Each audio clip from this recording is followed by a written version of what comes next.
close eye on the new shortstop, Jimmy Rollins, the new second baseman, Howie Kendrick. Charlie, it's interesting. You look at two veterans, and if you look at Howie Kendrick, he had Eric Ibar for 6 years as his double play combination. Jimmy Rollins and Chase Utley, second only to Alan Trammell and Lou Whitaker. All-time starts between that second base double play combination. So they're getting together. They're understanding now exactly much better what's going to be expected from the other guy, range-wise and throwing-wise. One quick note is that already we've heard that Jimmy Rollins is saying, look, Howie Kendrick throws the ball to me at second base much more firmly than what he ever saw against Chase Utley. So they're having to understand much better what they're able to do and the range that they have. And so we'll keep a close eye on Messrs. Kendrick and Jimmy Rollins as the Dodgers and Mariners get ready to play. And we'll be back with the lineups and first pitch right after this.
It's a beautiful day for baseball. And live from Camelback Ranch in Glendale, Arizona, it's the Los Angeles Dodgers and the Seattle Mariners. Split squad for the Dodgers today.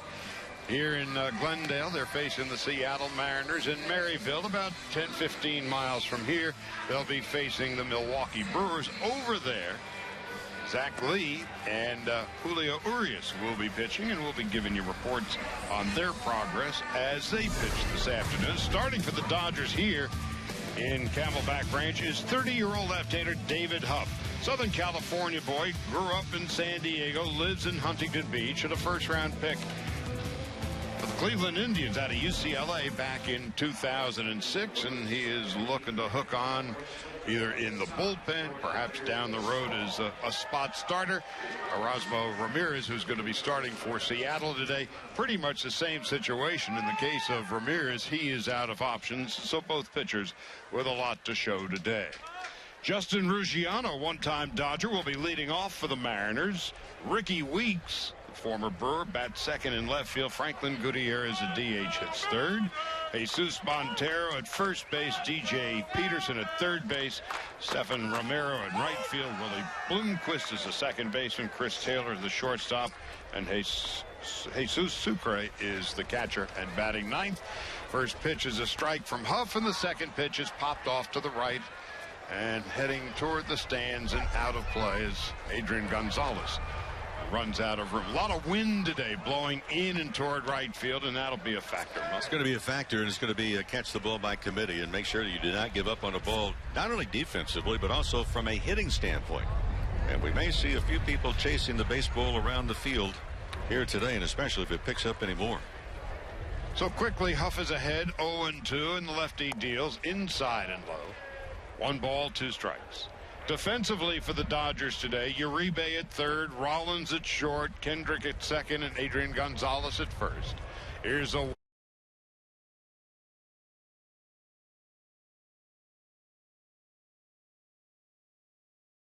to get it, throws to second base, and out at second base. What a play by Carl Crawford. He had a sprint toward the line, stop, turn around, and throw a one-hop strike. Tagged out was Ruggiano at second base. Well, the arm of Carl Crawford, he had come off surgery before, and a lot of people we talked to earlier in the past years said, look, they're going to take advantage of him. But I think Carl Crawford staying healthy with his legs last year allows him to get to the baseball much more rapidly. And his arm has gotten better and better. But he went over, turned, and threw a very good throw and gave Kendrick something to work with, a big out to start the game. So that is an eye-opening play by Crawford, who, again, the big criticism of him over the years has been the arm. And we were talking about him the other day. This was the first offseason for Carl Crawford in years where he didn't have to rehabilitate anything.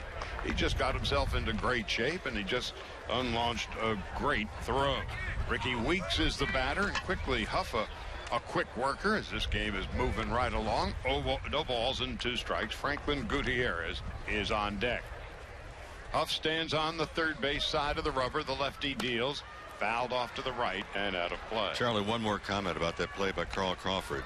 You can have maybe not the strongest of arms, but what Crawford does, he allows himself the opportunity by sprinting over, using his speed to get to the baseball initially. As soon as that ball was in, Crawford was sprinting to try and get the ball and avoid the double. No balls, 2 strikes, and Weeks swings and misses. Down on strikes. First strikeout for Huff, 2 out and nobody on. Huff, not what you would consider not overpowering. He's not going to be in the upper 90s. Now, that's not a detraction. Now, those are looking. Crawford got the ball. And he also he planted, didn't rush the throw to get something on the throw and give it to Kendrick. But again, back to Huff. Good curveball, very good changeup. His problem has been maybe getting consistently left-handers out. Now Franklin Gutierrez, right-handed hitter, takes a strike, and it's 0-1. So 2 out and nobody on. So the Crawford throw, an eye-opening play. Again, with all the talk about John Peterson, Andre Ethier, Puig, and Wright, so line drive right into the glove of first baseman Adrian Gonzalez, and that'll end the inning. Lost in the shuffle has been Carl Crawford. Well, he'll be batting second as we head to the bottom of the first. Rollins, Crawford, and Gonzalez coming up.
Erasmo Ramirez making the start for the Seattle Mariners today. Gives us an opportunity to tell you about who he's going to be facing. Beginning with Jimmy Rollins at short and Carl Crawford in left. Adrian Gonzalez, who of course led the National League in runs batted in last year, bats third. Yasmani Grandal will be the DH today in the cleanup spot, and Howie Kendrick at second base bats fifth. Andre Ethier playing in right field this afternoon, hitting sixth, to be followed by Juan Uribe at third, Chris Heisey in center, and Austin Barnes will be catching and batting ninth. And so Jimmy Rollins, who was anointed the leadoff hitter by Don Mattingly earlier in the week, will be stepping into the batter's box against Ramirez, who made 17 appearances last year, 14 starts, a record of 1-6, an ERA of 5.25. He is hoping to hang on with the Mariners as their number 5 starter. He is out of options, and so this is a very important spring for him. He misses low and outside to Jimmy Rollins, 1 ball and no strikes. Brilliant sunshine, 78 degrees at game time, and Rollins lost one to the right side of the infield. Drifting over toward the line, second baseman Willie Bloomquist.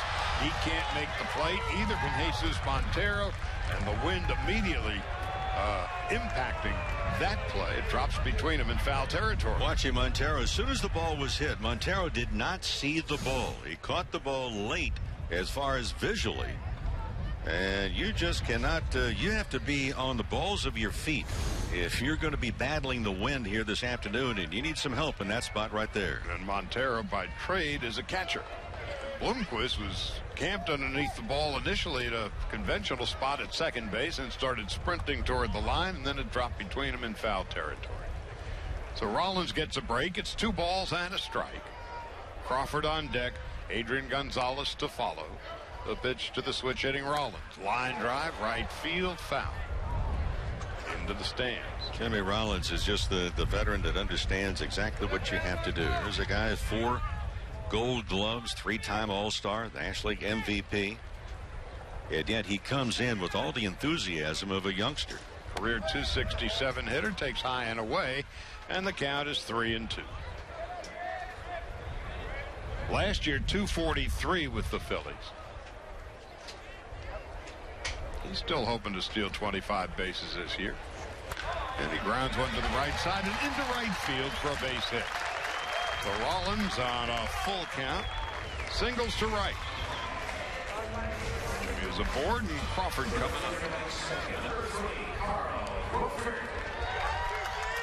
And here comes Carl Crawford. Crawford suffered that freak ankle injury last year, but in terms of the quad and the hamstring and the calf, the legs were fine. So as a result, he hit 300. And he takes inside corner for a strike at the knees, and it's 0-1. Charlie, just had a thought with Jimmy Rollins over at first base, and some people may say, well, wait a minute, he's kind of long in tooth, he's 36. But keep in mind that Jimmy Rollins last year stole 28 bases and a very high percentage successfully. 28 stolen bases. He was thrown out just 6 times. No balls and a strike. And Crawford fouls it off to the left on a pitch that was down and away, and it's no balls and 2 strikes. The other thing about Rollins, as far as the base running, he's a very heads-up type of a runner. He's always looking for the opportunity. You drop the ball in the outfield, the infield, he'll go 90 feet in advance even more. Carl Crawford, a 4-time All-Star, Silver Slugger Award winner in 2010. Here's the 0-2. Pops it up in the air in the short left field. Now, fighting the wind is the shortstop making the play.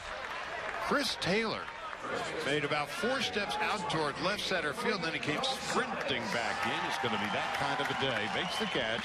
That's the first out at the bottom of the first. Well, the only thing that Taylor knew is that Bloomquist, the second baseman, was taking it easy. Bloomquist was guarding the second base bag, make sure no one took it while that pop-up was in the air.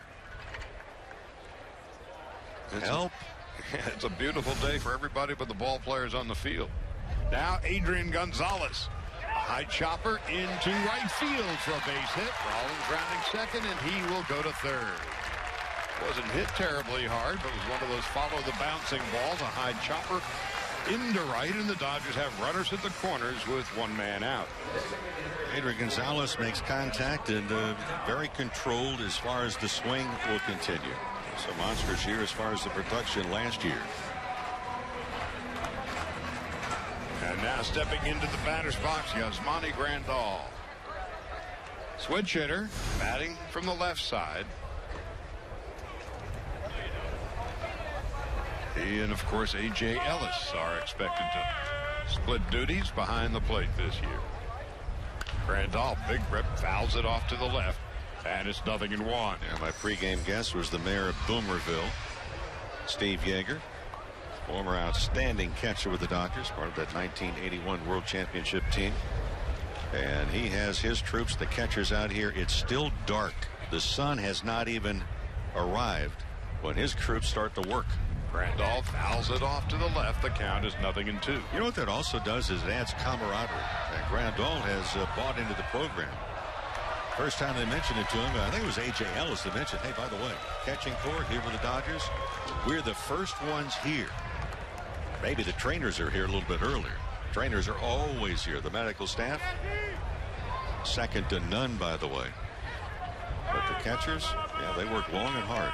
Rollins leads from third. Gonzalez from first. The pitch is up and in. 1 ball and 2 strikes. Grandal 6-1, 2 1/4. He's 26 in his 4th big league season. Born in Havana. Came over and graduated high school in Miami. And a hard one-hopper to second base. Bloomquist has it, flips to second. Taylor has it, throws to first to Montero. The inning is over. That one was ripped, but right at Bloomquist.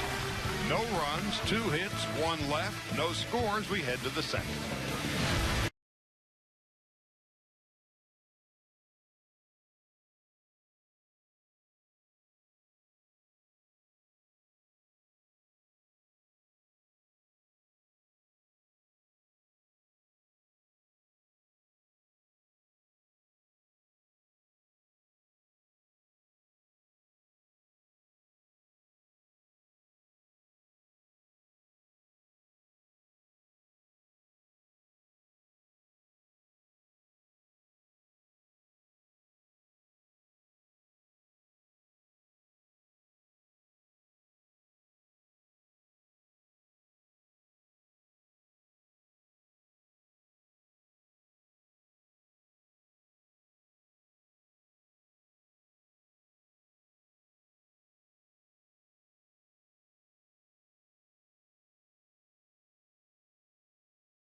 Hardest hit ball of the first inning was the inning-ending double play, a one-hop scorcher off the bat of Grandal.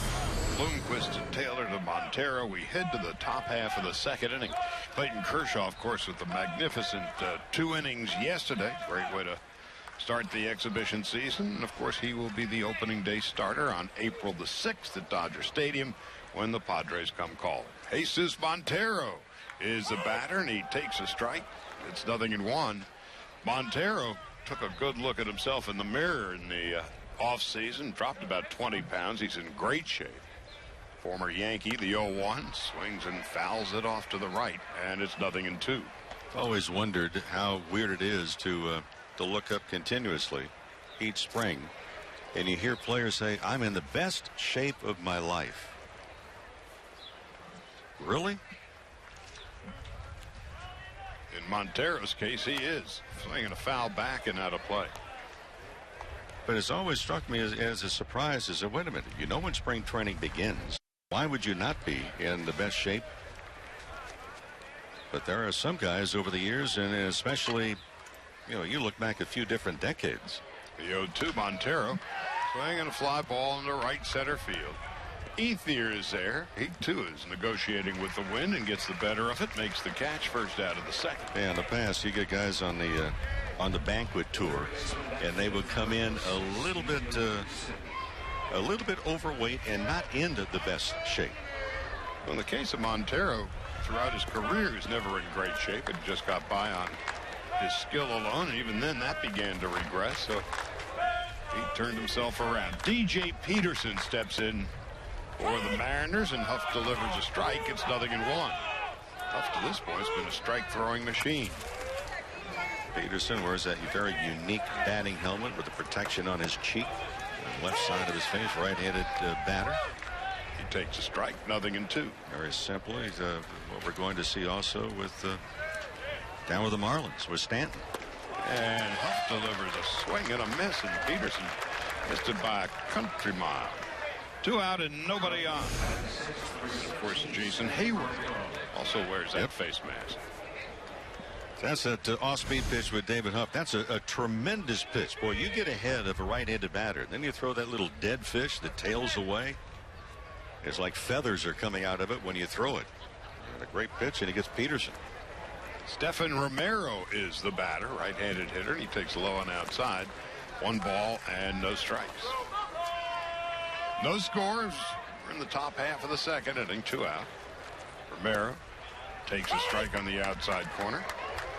And it's 1 ball and 1 strike. Every year there's a new battle. And the Western Division of the American League, there may be a new battle. The new look Seattle Mariners. They have high expectations. Here's the 1-1 inside and low. 2 balls and a strike. They went 87-75 last year, and while they finished 11 games behind the Angels, they were a wild card possibility right till the last day of the season. A high chopper to second base. Kendrick picks it up, throws to first. Romero is retired. 3 up, 3 down for Huff. No scores. We go to the bottom of the second with Kendrick, Ethier, and Uribe coming up.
A picture-perfect 78 degrees, a beautiful blue sky, nary a cloud in it.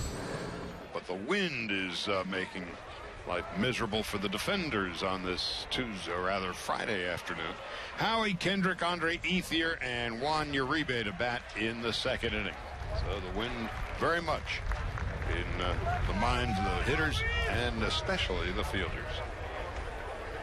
Kendrick, of course, his first year with the Dodgers, and he takes a ball outside and low, 1 ball and no strikes.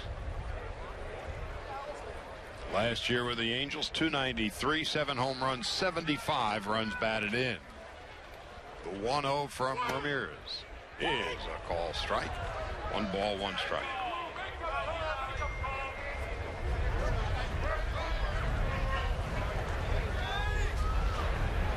The 1-1.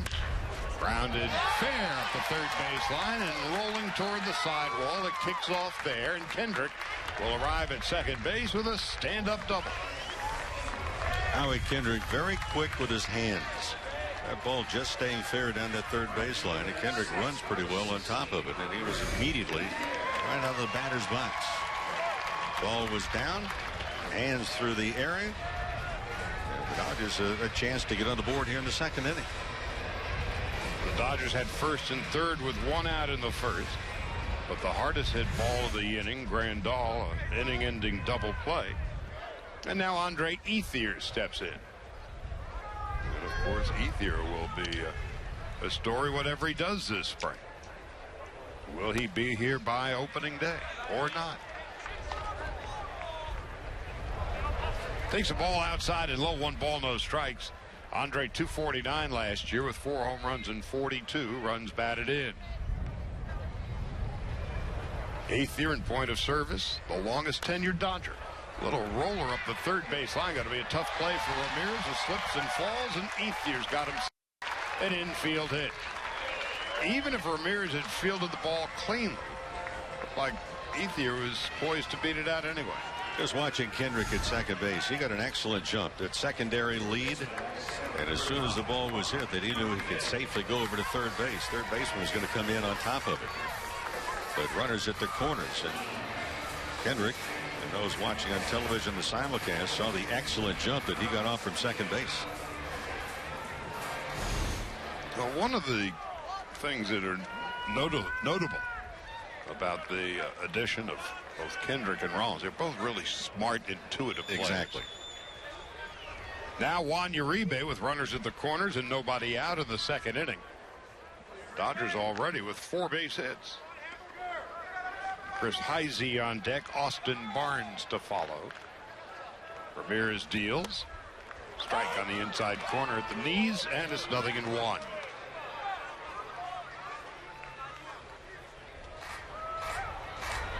Mentioned the Mariners. 87 and 75 last year. 16 games better than they were a year ago. They haven't been to the playoffs since 2001. Uribe fouls it off to the left, and the count is 0-2. Yeah, only the Blue Jays have a longer streak than what the Mariners have. Seattle was fine up until the last 15 games of the season. They went 4-11. Kept them out of the playoffs. As you mentioned, it came down to the final day, but they are recharged and raring to go. They feel awfully good about themselves. Nelson Cruz, in addition to their to the heart of their lineup. On 0-2, Uribe fouls it off. Well, check swing. It got part of his right hand, but when your hand is on the bat and you're offering it the ball, it's a foul, even if it hits only your hand. And he made an offer at it. That is always scary. You get hit with the ball while your hand is still on the bat. So many times you wind up with broken bones. Hunter Pence of the Giants yesterday was hit on the left forearm. He's going to be out with a break or fracture.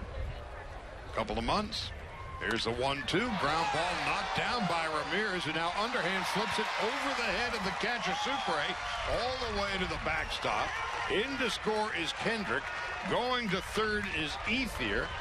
Error by Ramirez, and the Dodgers take a 1-0 lead. Well, for Ramirez, it has not been the ball into the air blown by the wind that's been a problem. It has been very slowly hit balls. The base hit to begin with by Ethier, and this ball bats back to him by Uribe. But he held on to that Eddie Feiner underhand toss a little bit too long.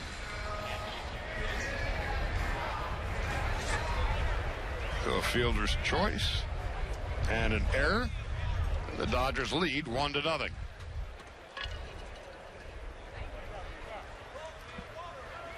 So 2 back-to-backers to the pitcher Ramirez, and nothing good has come of it for Seattle. Now Chris Heisey with first and third fouls it back, and it's 0-1. Now, Ramirez is not pitching too badly, but his defense is lacking.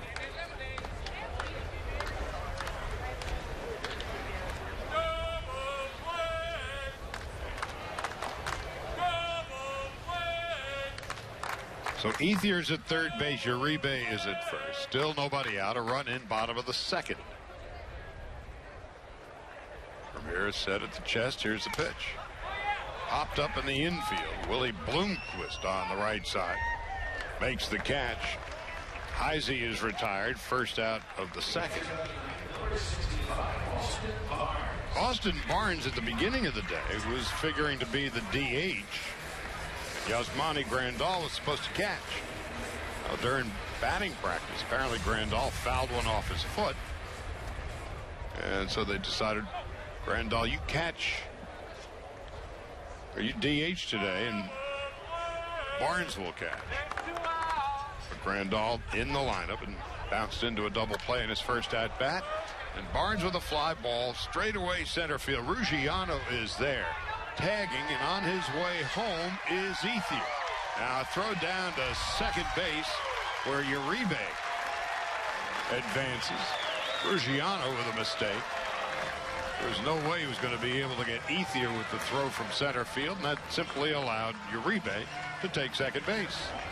Runners that are tagging up and watching throws are going to look at the altitude. What's the trajectory of the ball that is thrown from the outfield? And while there is a tag over third by Ethier, he's going to score easily.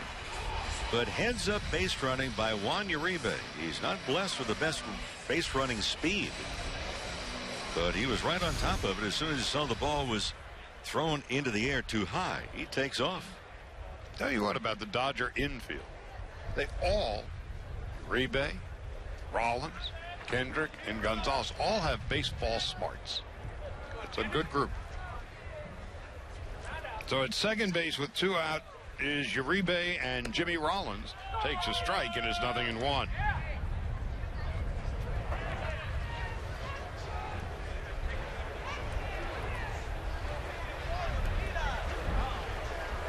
Two out, and Uribe is at second base. Rollins single to right in his first at bat and takes a strike. It's 0-2.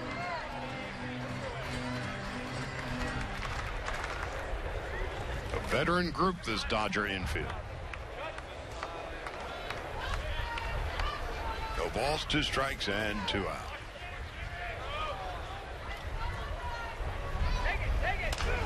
And a little blooper in the infield. The shortstop, Taylor, is there to make the catch, and that will end the inning. Dodgers come up with a couple of runs, a couple of hits, helped by an error, lead 2-0 as we go to the third.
Dodger fans, mark your calendars. Wednesday, April the 8th. The Dodgers host the Padres at 7:10.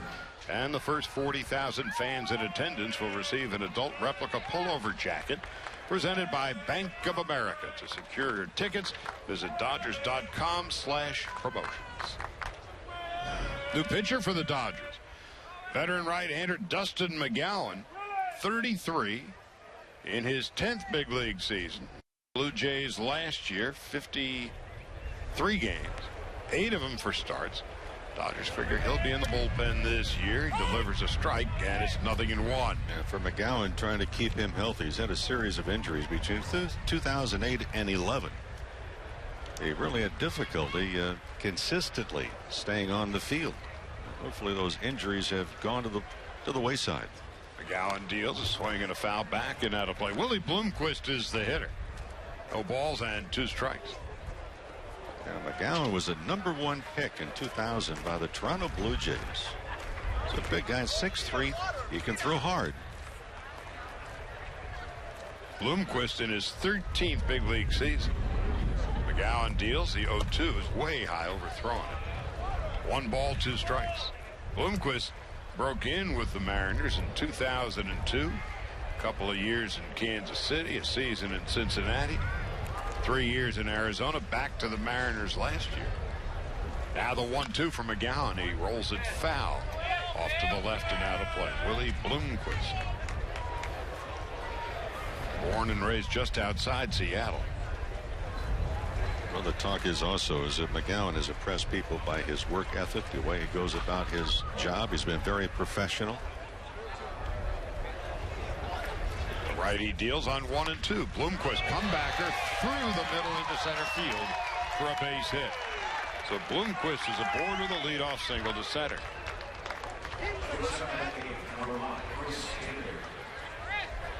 McGowan came up with the Blue Jays, and that's the only team he's ever pitched for, back in 2005. His former manager, John Gibbons, when Gibbons was there, McGowan was there with Toronto.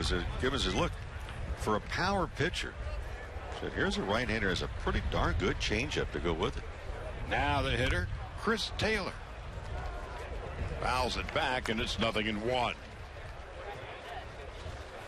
Shortstop is still a question mark for the Blue Jays. Got a couple of good young ones, Taylor being one of them. But they really haven't seemed to settle in on the man at that very important defensive spot. Catcher Jesus Sucre is on deck. And a toss over to first base. Bloomquist back standing up.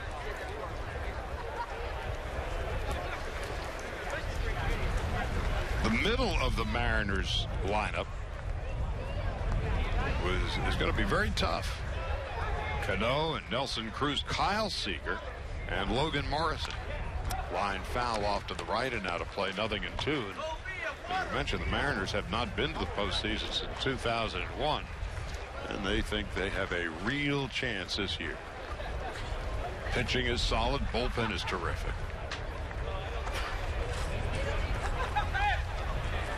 Of course, still have the Angels. You figure the Rangers have to get better after all the injuries they had last year. The 0-2 lined into center field, retreating and over the head of Heisey, and that's going to roll to the wall. Heisey wasn't helped by the wind in the least. By the time the play is all settled, Bloomquist comes in to score, and Taylor arrives at third base. That ball just took off on Heisey, and the Mariners have a run on the board. The Dodger lead has been trimmed to 2-1. Yeah, and I don't think Heisey really saw the ball particularly well off the bat, because it took him a couple of beats before he actually turned and then went back on the ball, breaking ball up over the plate. But for Taylor, put a pretty good charge into it.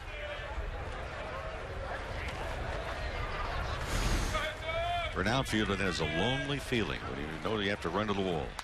Jose Sucre launches one toward right. A couple of steps in fair territory. Ethier makes the catch. Tagging and scoring is Taylor. Sacrifice fly for Jesus Sucre. And that ties the score at 2 with 1 out in the top half of the third.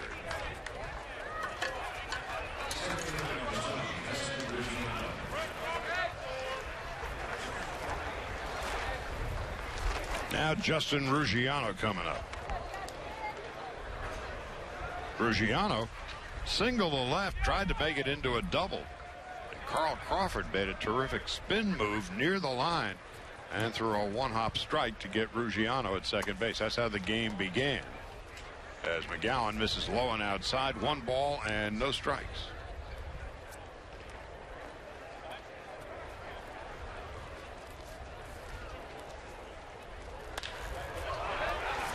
fly ball into left field, and fighting the wind and making the catch is Carl Crawford. By the time he was able to corral the ball, it was down around the shins. Anything with topspin, that wind is going to get it hit the left or left center, and it is going to sink in a hurry. Here's the spot too, outfielders. If you're running on your heels at all, that ball is going to appear to be bouncing. So you have to run on the little bit more on the balls of your foot. Give yourself a cushion. Difficult enough to catch the ball without it bouncing on you. 2 out, nobody on, and here's Ricky Weeks. A one-time Brewer.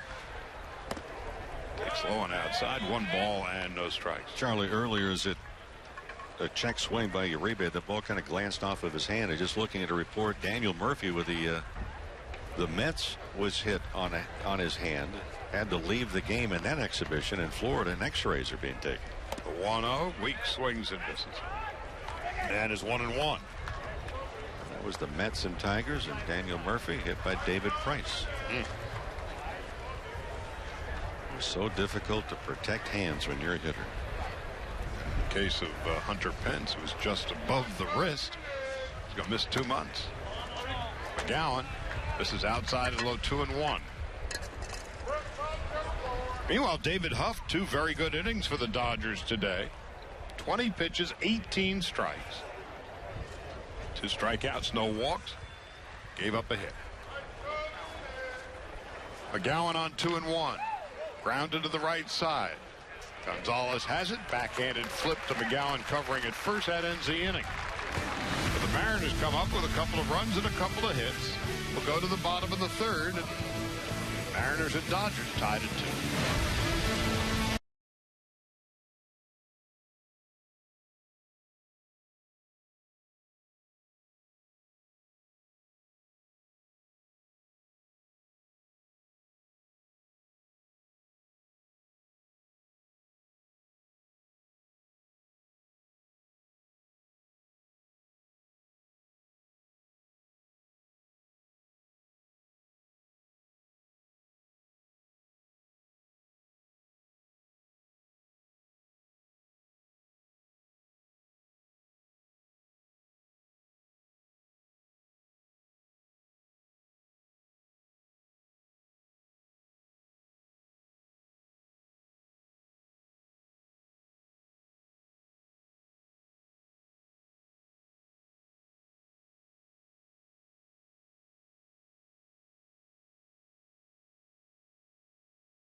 Pitching change for the Mariners.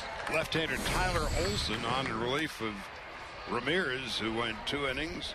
No earned runs, gave up 2 overall, 4 base hits, no strikeouts, no walks. 26 pitches and 22 for strikes.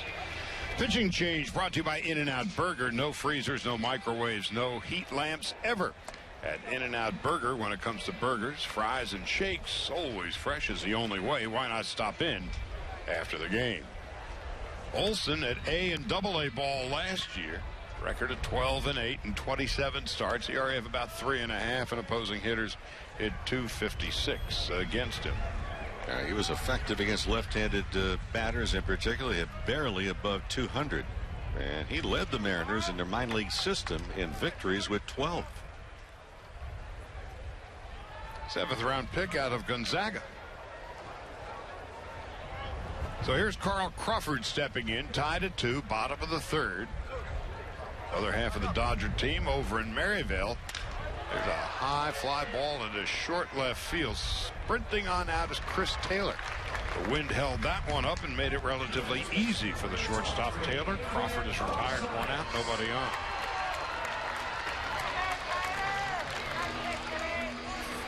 Julio Urias is about to come on and pitch over against the Brewers. In that game in Maryvale, A.J. Ellis just hit a 3-run home run. Dodgers lead over there 5-0.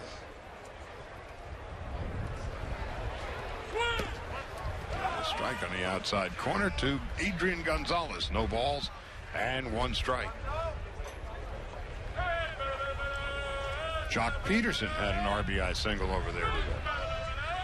Gonzalez with a ground ball to third. Picked up by Peterson, who throws to first, and that's the 2nd out of the inning.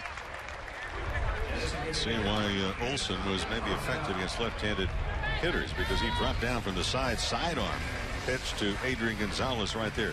Different look, different angle. Well, as a kid growing up, when you're a hitter, you're not facing that many left-handed pitchers to begin with. That's why there's a disparity at times between the averages left-handed batter against lefties versus righties. Now Yasmani Grandal, switch hitter batting from the right-hand side, takes a strike, and it's 0-1. David Justice, when he played, was left-handed batter and was always great against left-handed pitching. Why was it? Well, as he was growing up, his best friend was a left-handed pitcher, and so he faced him every single day. There's a call strike to Grandal, 0-2. Grandal bounced into a double play at his first at-bat. 2 out, nobody on, bottom of the 3rd, 2-2 score. And Grandal takes a call, strike 3, and that ends the inning. So Tyler Olson, first time we've laid eyes on him, and he retires the Dodgers. In order, we'll go to the 4th. Dodgers and Mariners are tied at 2.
Veteran right-hander David Aardsma is now on in relief for the Dodgers, and he is looking to hook on.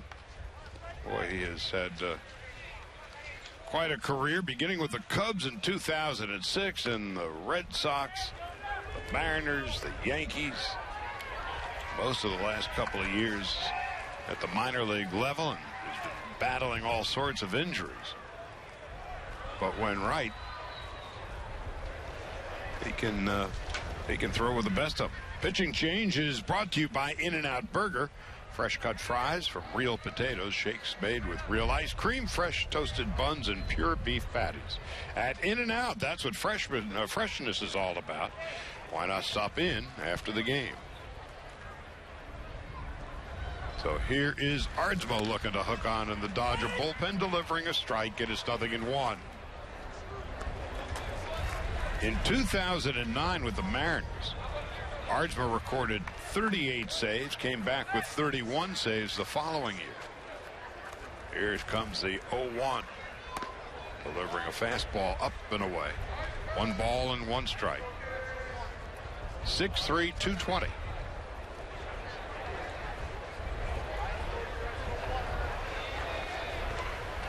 Career ERA of about 4 1/4. Well hit to left. Back goes Crawford. He'll make the catch. The wind keeps it up and makes it an easy play for him. Crawford is good here as flies to left, first out of the 4th. Crawford seeing a lot of action in left field today. Balls have been hit to him for Ardsma. When you're able to see the follow through, you see he really has a pronounced follow through where he bends over at the waist once he releases the ball. Throws the knuckle curveball a la Bert Hooton in the past.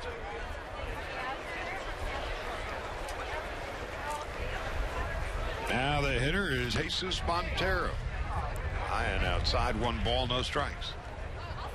Ardsma looks like one of those throwback players. Wears the blue socks to the knee. There's no sleeve shirt underneath the jersey. There's the 1-0. Delivering a fastball up and away. 2 balls and no strikes to Jesus Montero.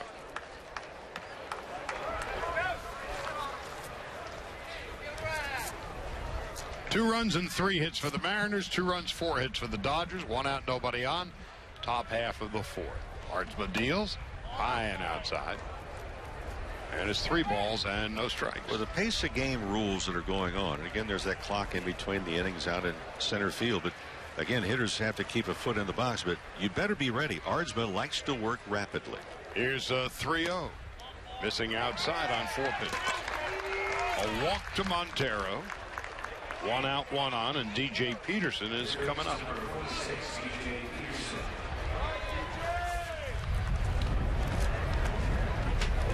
So 2 1/3 games into the pace of game new rules. What's your feeling? Nobody's been thrown out of the game yet, and we have not seen it as an issue at all. I realize it's spring training, and it's not like, whoa, this is a tense game and the game's on the line. Ardsma misses outside and low. 1 ball, no strikes. I have a feeling that after the national anthem on opening day, the pace of game is going to slow down a bit, because now you're playing for real. Right here, you're just trying to get into shape. Now the 1-0 to the right-handed hitting Peterson. Ground ball. Backhanded by Uribe. Throws to second base. What a play by Juan Uribe. He was about 6 feet in foul territory by the time he was able to get rid of the throw. They get Montero at second base on the force out. And one of the great arms in the game, Juan Uribe, on display. Talk about good hands. How quick is quick? He fields the ball backhand side just below the belt, and just in one motion takes it and throws it. Not only fielding the ball, transferring exceptionally well, but knowing where the bag is located, and throws it over there. Nice play. 2 out, and Stephan Romero is the batter. And this is high and outside. Does Ardsma. 1 ball, no strikes. Watching Juan Uribe take ground balls, whether in spring training or several hours before a ball game, is really a joy to behold. He has the fastest pair of hands you ever saw. Has a great throwing. And he'll take ground balls and intentionally field it to the backhand, sometimes even through his legs, because of the quickness of his hands. And you think, oh, he's hot dogging a little bit. No. He's just got unbelievable reflexes.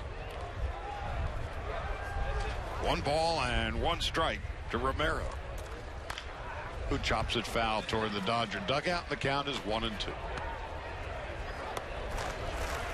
In the past, Tommy Lasorda has said, and Tommy's in uniform in the third base Dodger dugout, he has said in the past, well, pitcher's best friend is a double play. Pitcher's best friend is a real good infield. And Juan Uribe anchors it on the left side of the third base bag. Don Mattingly, along with Tommy Lasorda, sitting side by side and discussing baseball. Now the 1-2 swung on and missed, strike 3. Romero down on strikes. Ardsma Out of the inning, no runs, no hits, a walk and a man left after 3.5. The Dodgers and the Mariners are tied at 2.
So Tyler Olson is about ready to pitch his second inning of relief.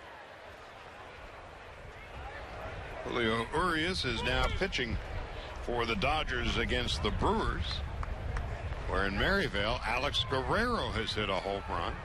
A.J. Ellis has hit a 3-run home run. So there's a lot going on around Dodger Town. 2 balls and no strikes to Howie Kendrick as we begin the bottom half of the 4th inning. Here at Camelback Ranch, it's a 2-2 tie. Kendrick swings and fouls it off, and the count is 2-1.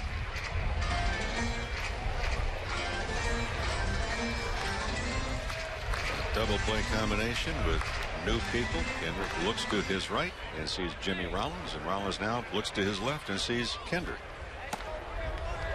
Kendrick takes a strike on the outside corner, 2-2. Well, Kendrick was matched up for 6 years. Double play combination with Eric Ibar with the Angels. But Jimmy Rollins had Chase Utley for over 1,000 games. Kendrick swings and misses, down on strikes. First out of the bottom of the 4th. You begin to look at, well, the comfort zone of the double play combination. Jimmy Rollins and Chase Utley started 1,187 games together. Now that's the second highest total of any double play combination in baseball history to start games. The number 1 tandem, Alan Trammell and Lou Whitaker, the Detroit Tigers, 1,607 starts together.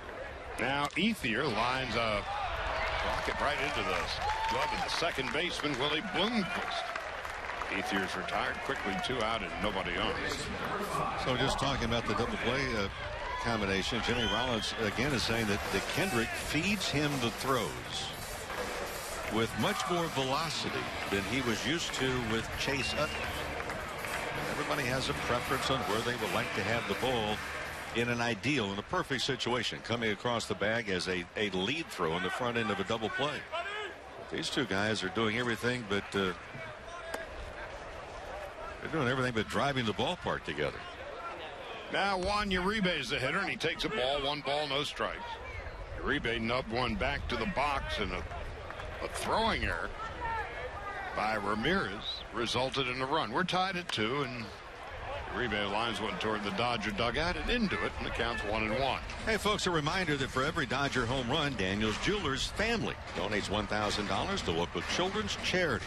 Over $500,000 have been raised over the last 4 seasons. Our friends at Daniels Jewelers, making diamond dreams come true since 1948. Uribe on 1-1, fouls it back, and the count is 1-2.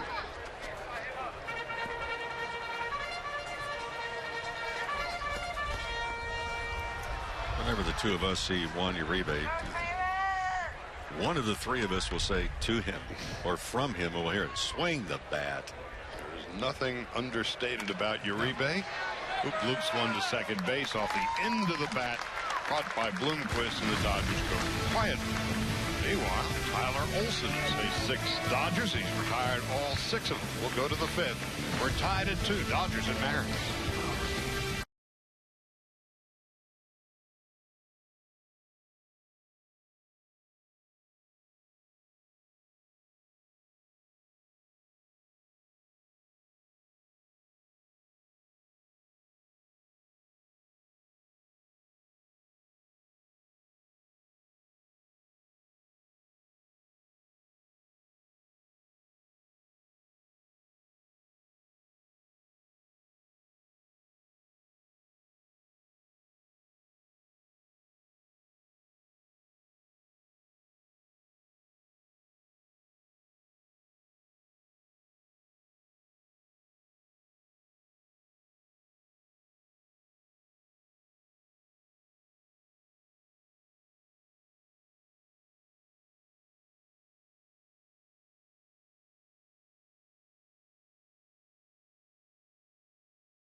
It changes as we go to the 5th. Only one readily identifiable, and those of you watching on television see the one.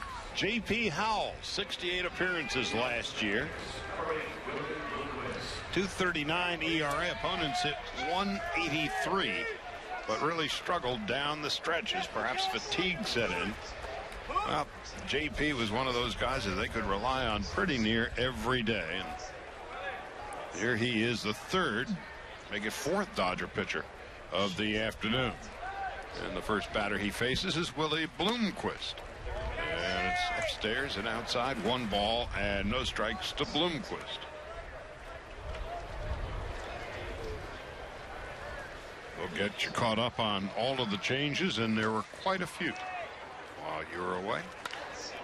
Bloomquist launches one foul down the right field line. Okoye Dixon, the new first baseman, gives chase and runs out of room. Dixon with a home run and a double so far this spring.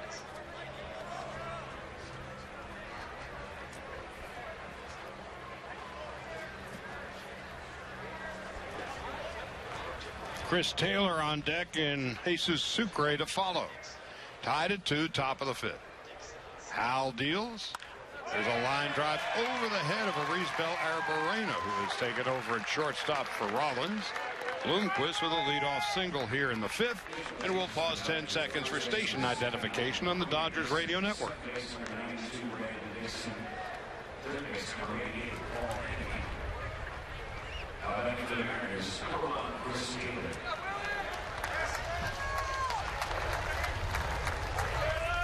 Charlie Sunerick, Monday, coming to you from Camelback Ranch in Glendale. Nobody out here in the 5th. A leadoff single for Bloomquist, who leads from first. Chris Taylor is the batter. And there goes the runner. The throw down to second base, and Bloomquist had that Base stolen on J.P. Howell.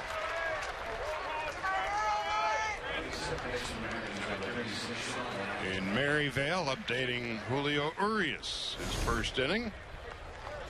Pitching in the third.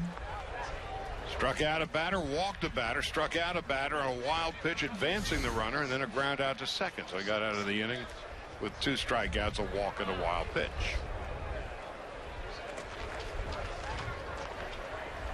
"18 years old. With a real good fastball.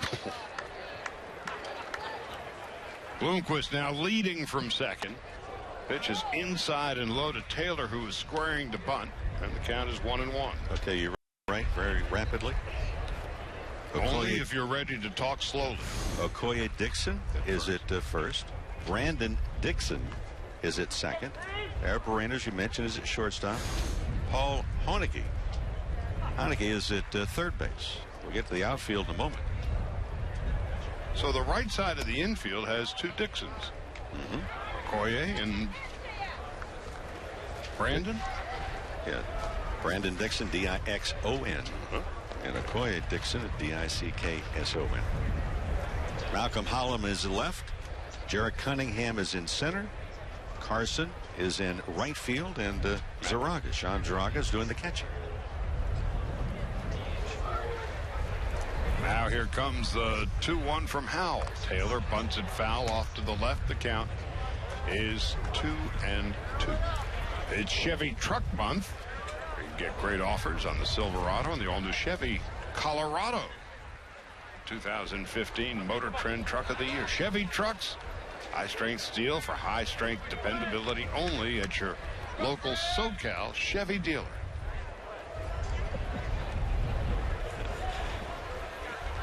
Nine changes at one time.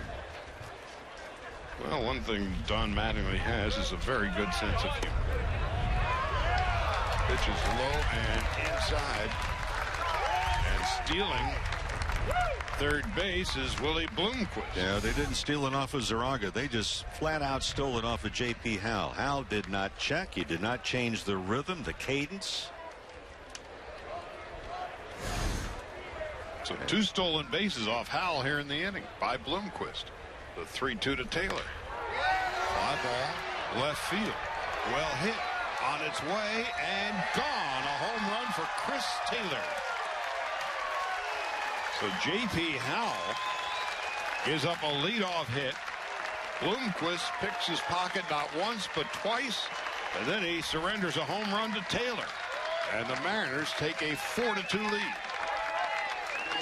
Well, the payoff pitch on 3-2, and you'd wonder if J.P. Howell, maybe attention was not focused elsewhere, because that was just a bad pitch. That was up and out over the plate, and Chris Taylor put it up and out over the left field fence against the wind. Now the hitter is Jesus Sucre, and he takes a strike. It's 0-1. So not the way Howell wanted to begin his spring. Swinging a pop foul off to the right and out of play. And the count is 0-2.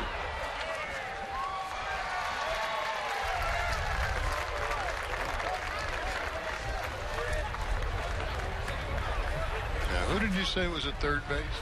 That would be number 88. That and part it's I hit to got. him. And 88 throws to 79. And that's Paul Honeke. Okay, happy Hanukkah. Well, that's not till December, but that's not important. There's 2 out. Evidently it was at the moment. Usually it's the 6th or 7th inning. Here we are, it's the 5th. Warmed up near 80. You've already got sunstroke. Paul Honeke. Number 88.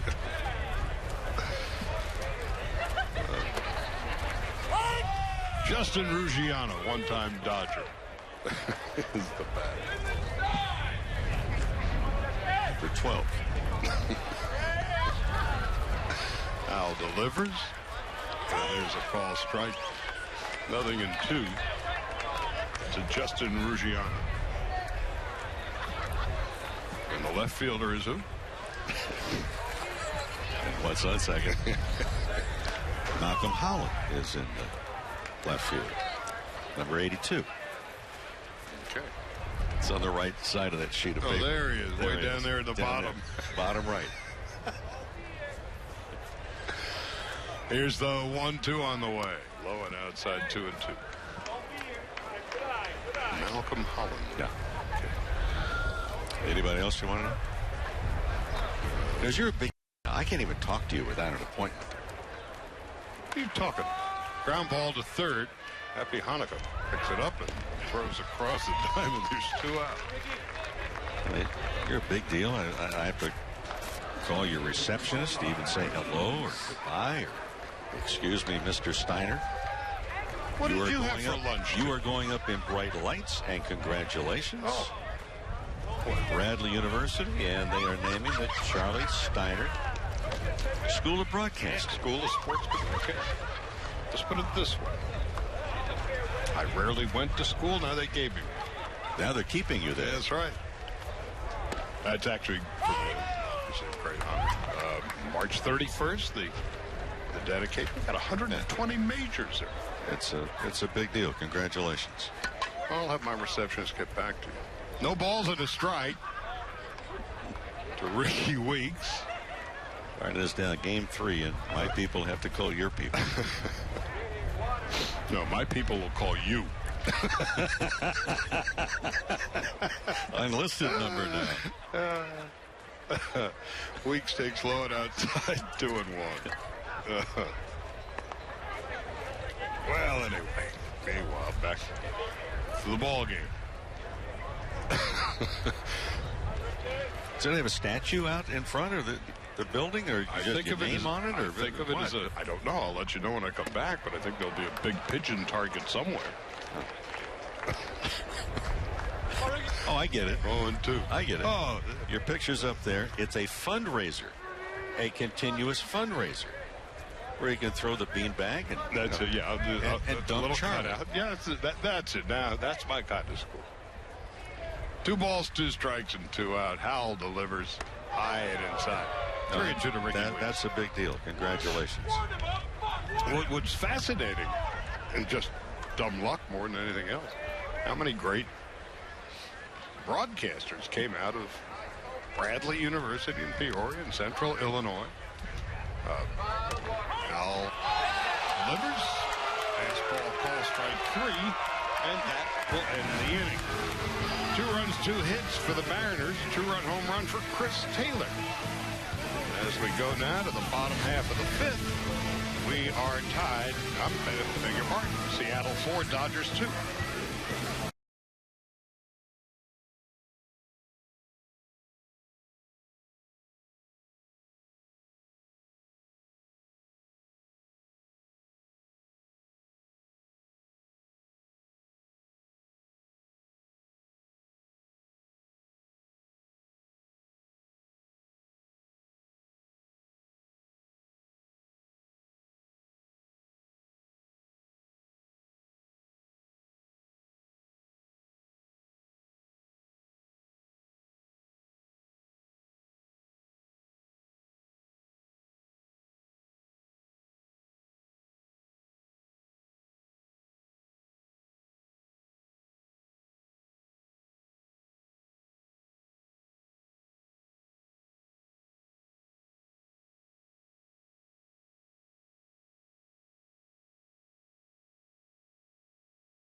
Not be reproduced or retransmitted in any form. and the accounts and descriptions of the game may not be disseminated without the express written consent of the doctor.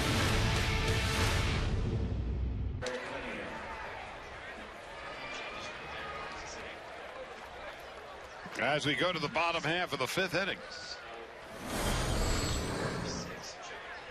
The Mariners with a 4-2 lead. They've got a new catcher, John Hicks, and a bunch of other new guys that will try and track down before it's all over.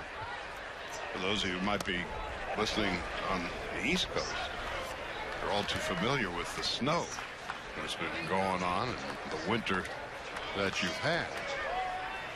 But the Mariners now have a pitcher by the name of Forrest Snow out on the hill now. And the Mariners have got a whole bunch of new guys out there too. None of whom outside of family members I suspect you've ever heard of. Here's the 1-1. Snow delivers outside 2-1. Jarrett Cunningham is the Dodger hitter. Snow delivers outside. 2 balls, 2 strikes. Meanwhile, Jock Peterson, who had 2 very good games in a row, is having now a 3rd good game in a row over in Maryvale against the Brewers. 2 for 2, a line drive single to center and a double down the left field line. So hit the ball the other way, and Cunningham swings and misses. And that's the first out of the 5th.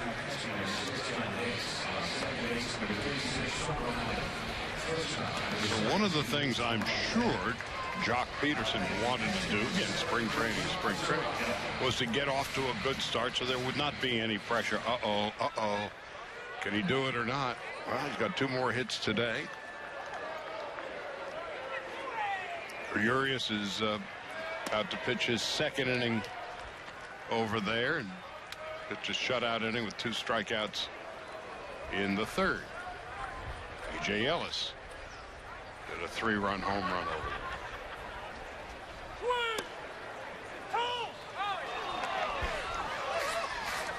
Hitter now for the Dodgers is Sean Zaraga, catcher. Left-handed batter, first time we have seen him. Snow, a big right-hander, deals inside and low, and the count is 1-2.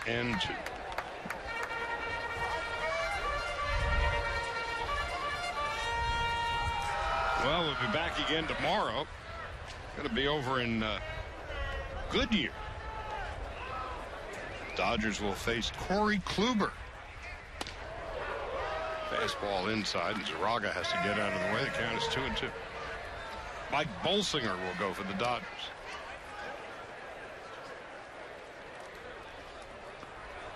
We're just singing the praises of Jock Peterson. Bases loaded, and he's just struck out.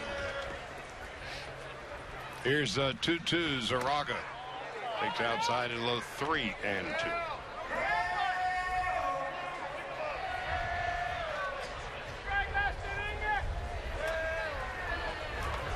3 balls, 2 strikes, 1 out. We're in the bottom half of the 5th. And the Mariners with a 3-2 lead. And Zaraga takes low ball 3.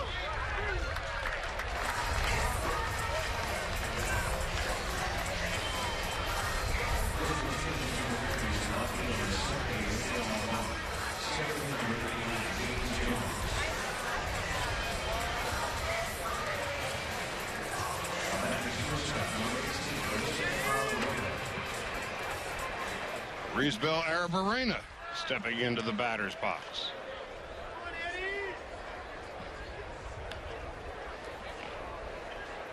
Arabarena was placed on waivers during the offseason. No takers, and he's still with the Dodgers, but no longer on the 40-man roster. Takes the ball outside and low. 1 ball, no strikes.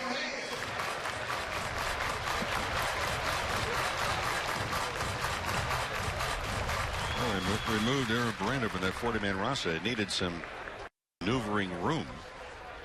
And now it's up to to him to earn his way back onto that roster, and the only way you're going to do it is to play very well. The 1-0. He takes high.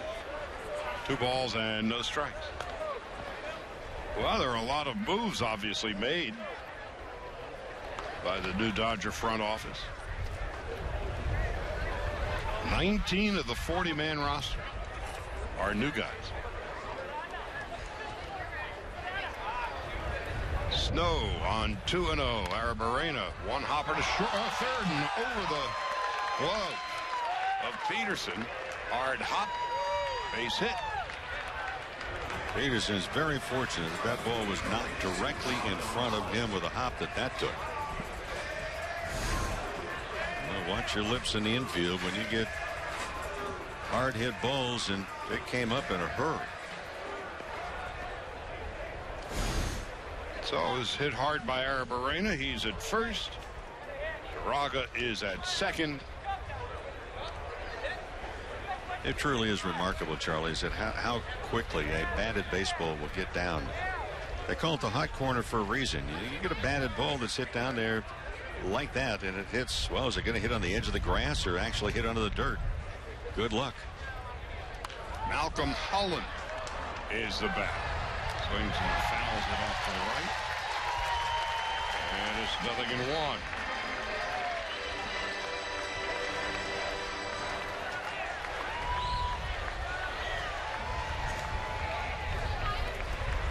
Holland is a local boy, born in Chandler, Arizona, and lives in Surprise.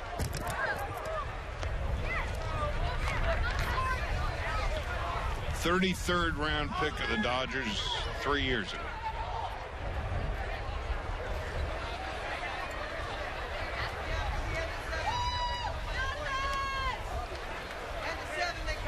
Switch hitter.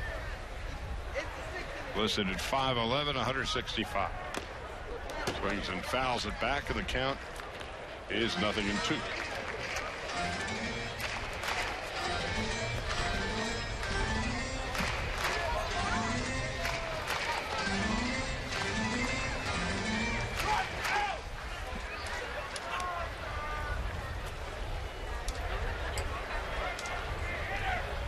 The 0-2 on the way. He swings and just gets a piece of it and rolls it toward the Dodger dugout. These young players, I think it's good for them to see action in the spring training games before they go back down and to the minor league side and report elsewhere, because they get a taste of what it's like. It's not just all of a sudden, I wonder. No, they're actually here. Well, it's more relaxed atmosphere. Browns one to second base. Bloomquist bobbles, throws to second base for a force out. Where this new shortstop, Ketel Marte, is there. And close to getting the second base umpire on top of it. That's Corey Blazer. That's Blazer. He was demonstrating some blazing speed to stop him getting a bruise on that one.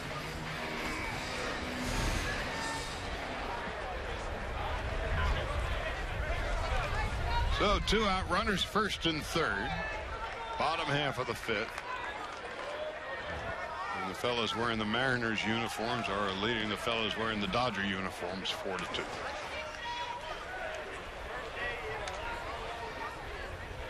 Koye Dixon is the batter. Compared to some of the other guys who are out there, Koye Dixon is practically a household name.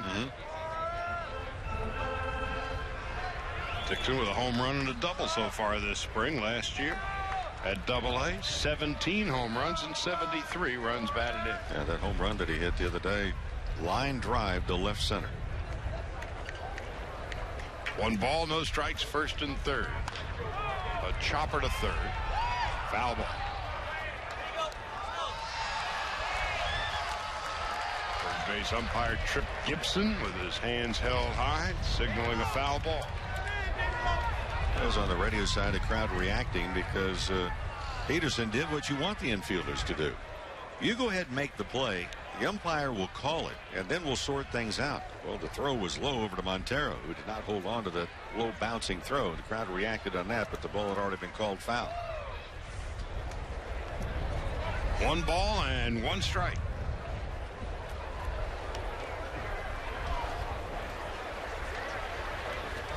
Forrest Snow is the pitcher. Throws one in the dirt. Kicks past the catcher Sucre. And in to score for the Dodgers is Zaraga to make it 4-3 on a wild pitch. Thank you. Thank you. You keeping score? Using that thing out there that's plugged in. Oh, the scoreboard. In right center field. The scoreboard I got. Well, the pace keeping of score is the pace of game for the not ready for primetime players slowed down, hasn't it? Yeah. The brake linings have failed. It's 4-3 now. Yeah, Ground ball in the hole. It's short. Marte throws out. Dixon. That will end the inning. Dodgers come up with a run. We'll go to the 6th. Mariners lead 4-3.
New pitcher for the Dodgers is Chris Anderson.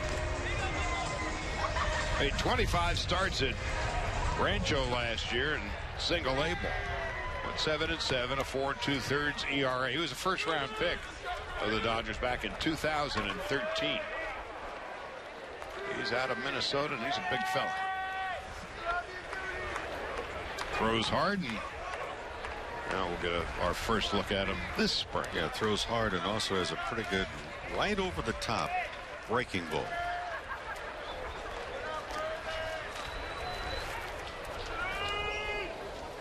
Franklin Gutierrez leads it off, and he takes a strike. It's 0-1. Got into your car when the game began. You could have listened to the broadcast already. Be at Chumash Casino Resort, located in the beautiful Santa Barbara wine country, 2 hours north of L.A. For more information, visit ChumashCasino.com. Anderson misses outside and low, and it's 1 ball and 1 strike.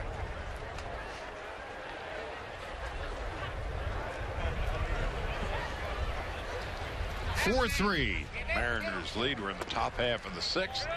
Anderson misses outside, and it's 2-1.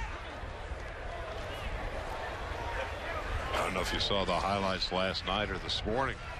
Yu Darvish, great pitcher for the Rangers, came off the hill yesterday, shaking his right arm. Triceps. That's never good. As if the Rangers didn't have enough injury problems last year. 2-2 to Gutierrez here in the 6th. Mariners 4, Dodgers 3. Anderson deals. Fastball up and in. It's 3-2. There's a lot of movement. Anderson too. Not only does he throw hard, he's in the mid 90s. He might tickle even the upper 90s here and there, but he has a great presence. Big guy, as you mentioned, he's 6'4", and he is not bashful in throwing the ball towards home plate. On 3-2. Foul back to the screen. That was a fastball up and in. And from a hitter's standpoint, that's hard to get to. You throw that really elevated fastball with some gas on it on top of it. Gutierrez did a pretty good job at just fouling it off, seeing one more pitch.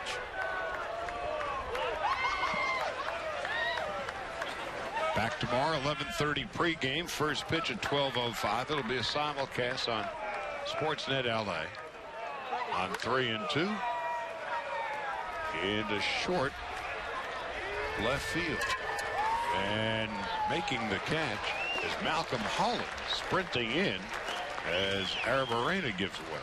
Well, that's dangerous when Arena, the shortstop, when you turn and have your back turned to the outfield, what you're saying is, I've got it. Well, Arena turned his back, but he didn't have it. I'm not certain he knew where it was. There's a little miscommunication, no communication. Arena's fortunate he did not get run over. So he had two youngsters out there, and he was fraught with potential disaster. Jesus Montero is the batter, and he takes a strike. It's 0-1, one out in the 6th. Anderson into the wide. Swing and a miss. And it's 0-2. Yeah, that one had some depth to it. That was just not that four-seam fastball right there. Anderson out of University of Jacksonville.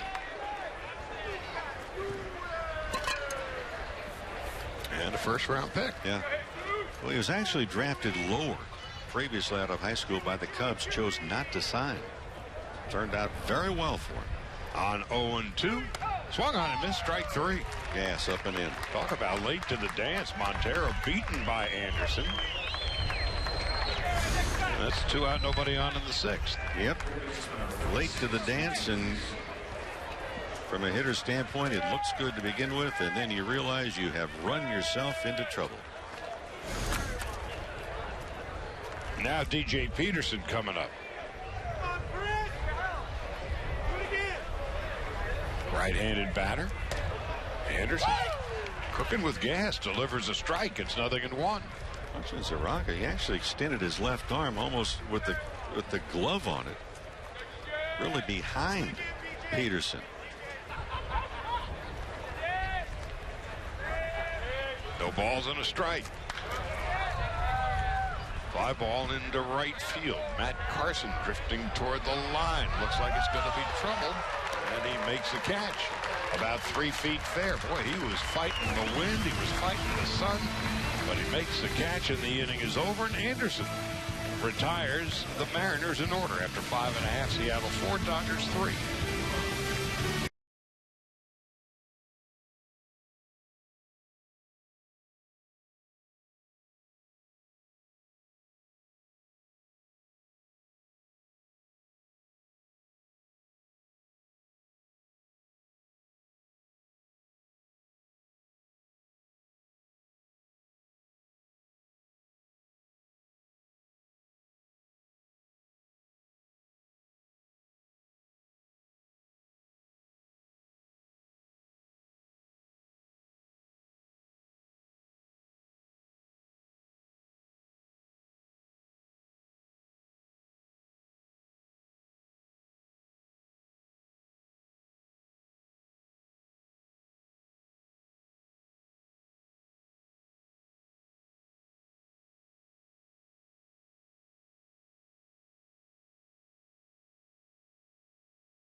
As we head to the bottom half of the sixth, this reminder that Dodger Stadium is the perfect place to bring your special group.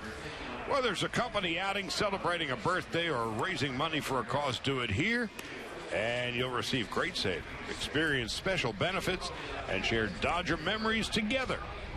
Group tickets start as low as $10. Visit Dodgers.com/groups. DJ Peterson moves from third base to first base. Montero's day is done. And a new third baseman by the name of Carlos Romero.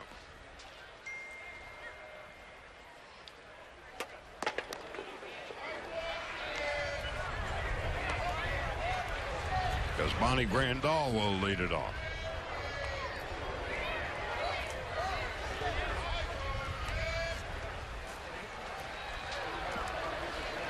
Urias in his second inning of work over in Maryvale. Leadoff hitter popped to short, then he walked a batter, promptly picked off the batter, and then walked another guy and then came out of the game. Jock Peterson a couple of hits. A.J. Ellis a 3-run home run over there. The Dodgers at last check in pretty good control. Grandal with a line drive base hit into right field. The switch hitter batting for the right-hand side went with the pitch and stung it. Grandal ideally would like to go the opposite way as a right-handed hitter, maybe a little bit more power from the left side than the right side, but he stays on this pitch very well. Has that kind of early leg kick, but he's able to stay back. The swing early where he fouled the ball off, if you're looking on the television end of it.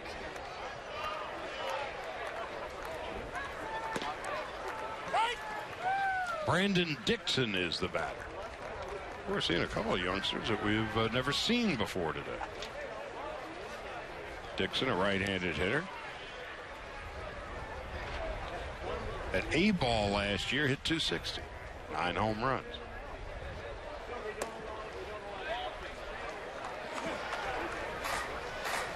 New pitcher for the Mariners is Mike Kickham. The Dodgers have seen him before.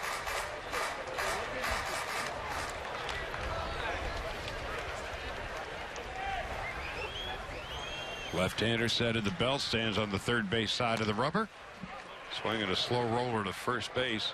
Peterson throws to second, gets the force out. So that's the first out of the bottom half of the sixth inning. Right fielder number 55, Carson.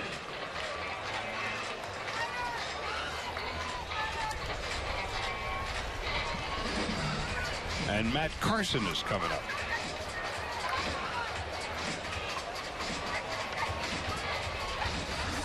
More notes from Maryvale. Alex Guerrero 2 for 3 today, including a home run. All 3 times, we are told, he hit the ball real hard. And he is going to be somebody to watch this spring, whether he is with the big club at the end of the month or somewhere else. But he has certainly shown the last couple of days that he can hit the ball, and he certainly hit the ball very well last year. Finding a position to play for him has been more of the issue.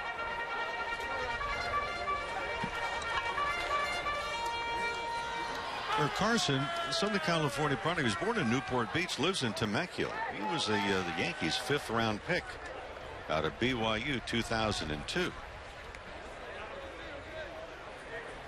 Hit .259 at Columbus last year. Right-handed hitter. Swing and a miss, and it's 0-2. Second generation at BYU. His father, Matt, was a water polo player at BYU. No balls and 2 strikes. Kickham deals. Carson takes low and outside. 1 ball, 2 strikes.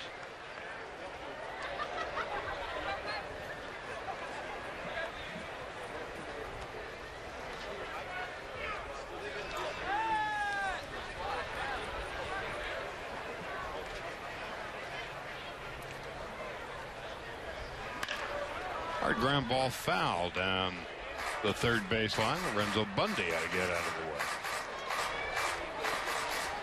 Paul Haneke is in the on-deck circle.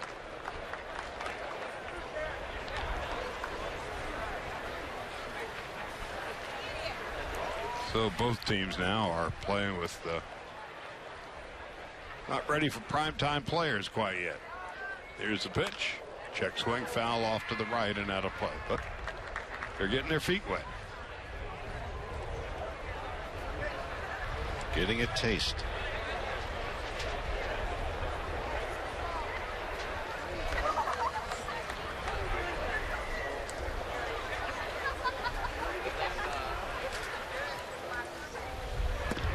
Under the knees and inside, and it's 2 balls and 2 strikes. You know, Carson is one of those guys that's also a pretty good pickup, because if you get in an injury situation,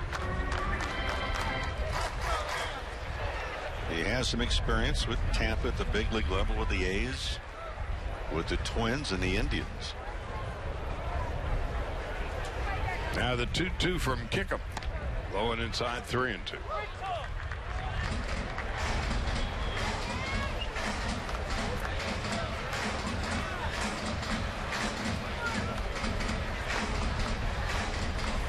By the way, this morning, Zach Greinke threw the batters off on the backfield. Elbow is fine. He pronounced that his elbow is doing good. Carson takes a fastball up and in, ball 4. Checked his swing until the Dodgers have first and second with 1 man out.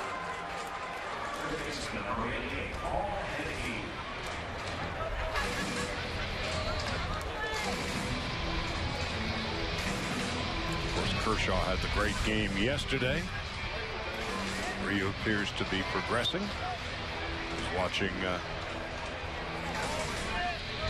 Brett Anderson and Brandon McCarthy do their bullpen side work this morning. The projected 4th and 5th starters for the Dodgers this year. Now Paul Haneke chops one foul up the first base line. And it's 0-1. Haneke is a left-handed hitter. Out of Wisconsin, where he still lives, and signed out of the University of Wisconsin, Milwaukee. 24th round pick by the Dodgers A couple of years back. Of course, A.J. Ellis is a Wisconsin resident.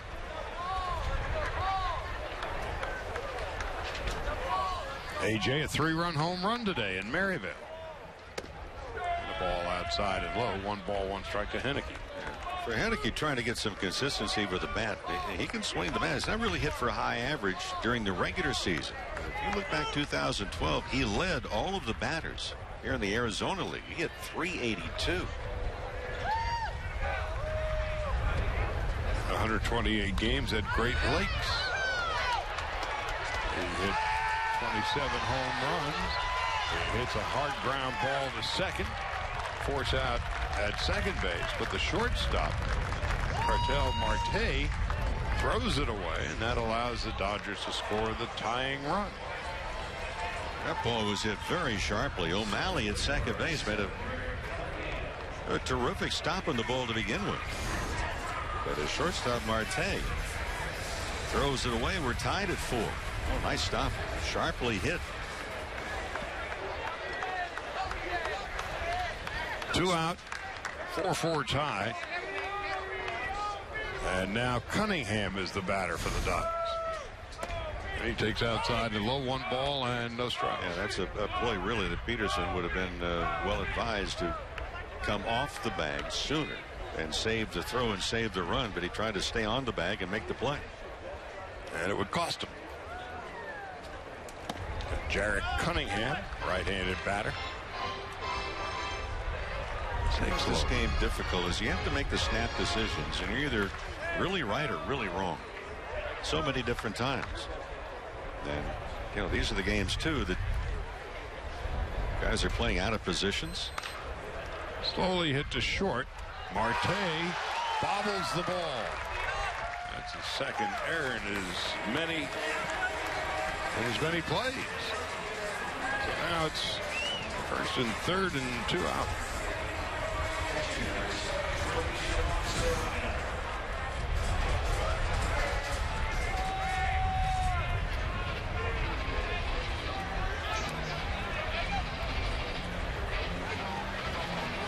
Just got a note over from Maryvale. Corey Seager walked for the 4th time this spring. He knows the strike zone. Yeah. He's really been able to demonstrate the fact that he's just not up there swinging at everything that's thrown. That old baseball cliche, he's got an idea, and you watch, for instance, not to disparage Cattell Marte, but the game looks like it's coming real fast at him.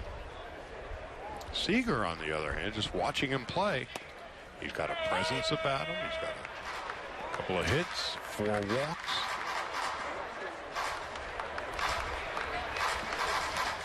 And that is why the Dodgers are so excited about him. Peterson's had another good day.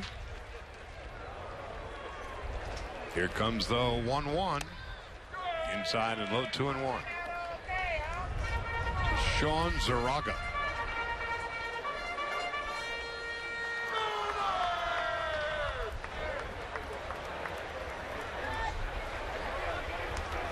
And Seager made that nice play yesterday on the slow roller to short.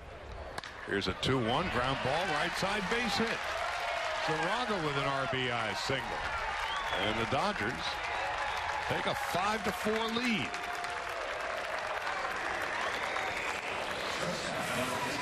Zaraga just took advantage of the fact that there's a big open right side of the infield. I really enjoyed watching Jarrett Cunningham scamper from first to third. He got an excellent jump. Zaraga took that ball and was really kind of low and in. Takes it the opposite way. The Dodgers have the lead again. Helped by a couple of errors. The Mariners have made 3 today, and the Dodgers lead 5-4. Now here is Arizbel Arabarena. And he lines a base hit into center field. And the Dodgers take a 6-4 lead on an RBI single by Arizbel Arabarena. You hope the spring just continues for a lot of the players that are on the cusp. Will they be with the ball club? They will be left out. It's a numbers game. And you see Arabarena, then coupled with talking about Guerrero's had a good afternoon already in the other part of the split squad games. Boy, ideally, organizations want to have to make decisions. And the better that the players perform, there's been more and more difficult the decisions. Lloyd McClendon coming out to take Mike Kickham out of his misery. And we're going to take a break. Dodgers with 3 here in the bottom of the 6th lead the Mariners 6-4.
Pitcher Richard Vargas has already completed his warm-up tosses, and so he's got 25 seconds to do with what he wants. Again, the pace of play rules are a work in progress this spring. And the games have noticeably been moving along. Malcolm Holland is the new batter for the Dodgers, and he swings and misses and is nothing in one.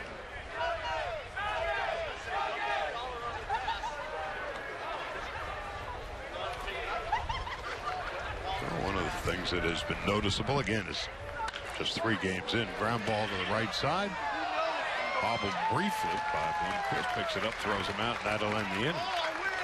Is it these guys are staying in the batter's box? The pitchers are pitching.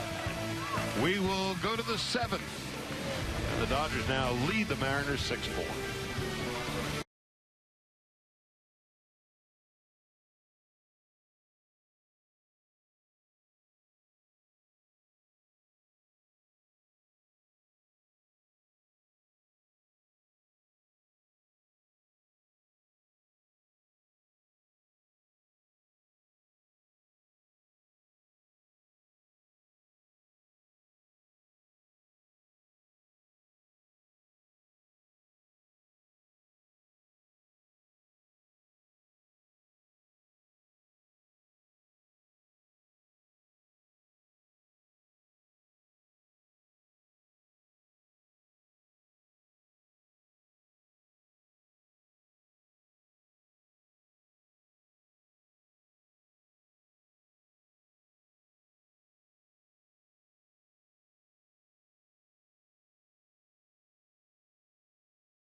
On a laid-back Friday afternoon, Camelback Ranch in Glendale, Arizona. The Dodgers with a 6-4 lead, with a lot of relatively anonymous fellas out on the field now. But Chris Anderson pitched a solid 6th inning and is pitching here again in the 7th. Retired the Mariners in order, struck out a batter, the first-round pick a year back.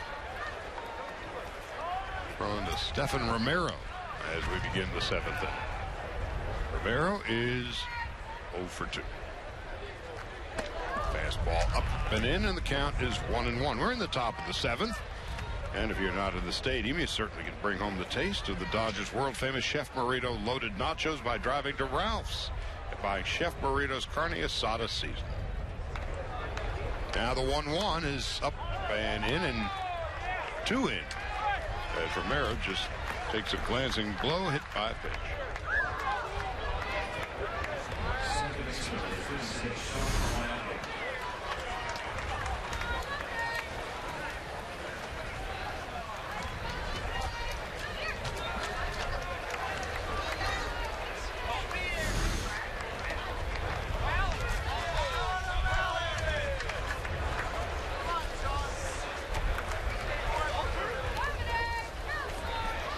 Now Anderson delivers.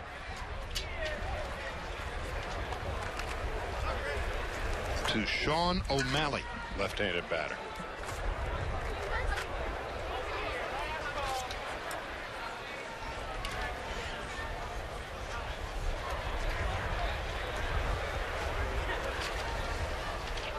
And O'Malley takes high. 2 balls and no strikes.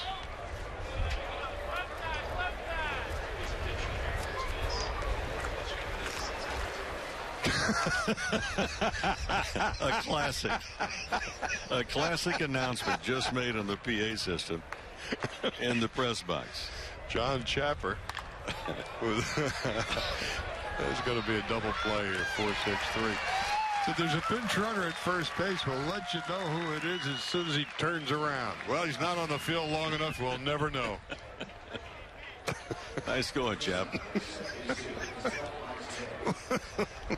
We'll let you know. Truer words were never spoken. As soon as he turns around.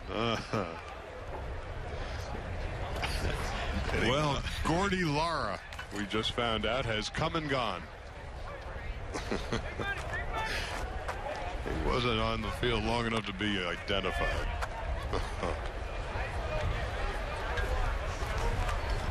Playing in a supporting role today. Gordy Lara, 2 out. He may be back on the field. They may, same defensively, may finally turn around. A classic announcement. Oh, that was very good. The hitter now is Ketel Marte.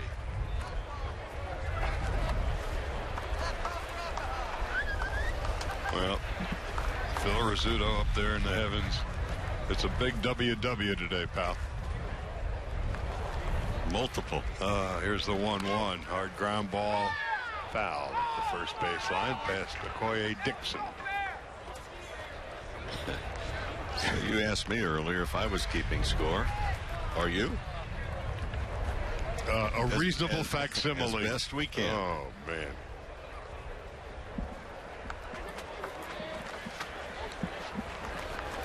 Boy, there's from an announcing point of view, there's nothing more difficult than a couple of split squad teams in the middle, late stages of a game. Well, Marte has just been thrown out by Haneke at third base, and that will end the inning. We are at the 7th inning stretch, and the Dodgers lead it 6-4.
Fans, you can still guarantee your seat for opening day. Many plans are still available. That include opening day, all 10 bobblehead attractions, fireworks nights, 4th of July, a Father's Day barbecue set, and a Tommy Lasorda garden gnome. And many more great promotions you won't want to miss this summer. Visit Dodgers.com/mini-plan. Okoye Dixon with a fly ball to right. And over the fence and into the bullpen for a home run.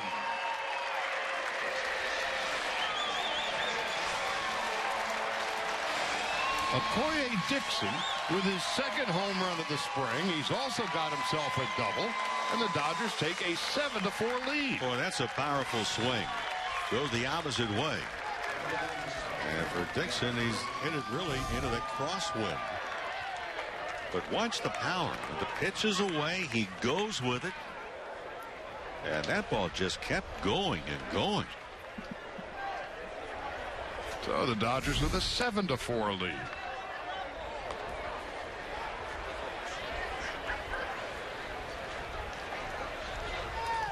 If you can hit the ball and hit it all over and hit it with authority like that, that's something. Dixon with 2 home runs and a double this week. The swing is the point of contact.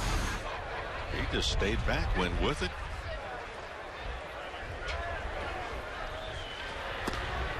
And a call strike. By the way, that home run, that trip around the diamond, sponsored by Daniels Jewelers. And for every Dodger home run, Daniels Jewelers family donates to local children's charities over $500,000 over the last 4 seasons. Daniels Jewelers, making diamond dreams come true since 1948. Now the hitter is Julian Leon. First time we've seen him. 2 balls and 2 strikes. Leon at A ball hit .332 last year. And he takes a curveball, called strike 3. Let's pause 10 seconds for station identification on the Dodgers radio network.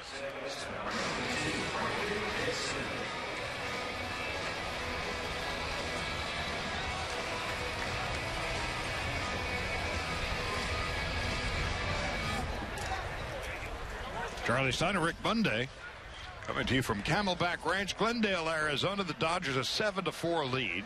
Okoye Dixon has just hit a home run. His second this week. 7 runs, 9 hits for the Dodgers. 4 runs, 5 hits, 3 errors for the Mariners. Brandon Dixon is the hitter for the Dodgers now. So it's been a good week for the kids, Bo. You have Peterson, a couple of more hits today. Schebler walks for the 4th time, getting on base almost every time he comes up. Scott Schebler, who we first saw last year in games like this, has just doubled. And Dixon has hit 2 home runs, both line drives. The one that he hit here in game 1 of spring was to left center field, a low line drive. The one that he just hit into the White Sox to make that the Mariners bullpen was also line drive variety. And Dixon goes down on strikes.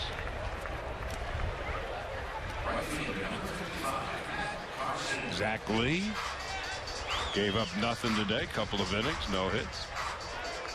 Urias gave up no runs, no hits, and the Dodgers pitching over in Maryville has yet to give up a hit through 5 innings against the Brewers. So it's plenty early, but it hasn't been a bad 3-4 days for the Dodgers.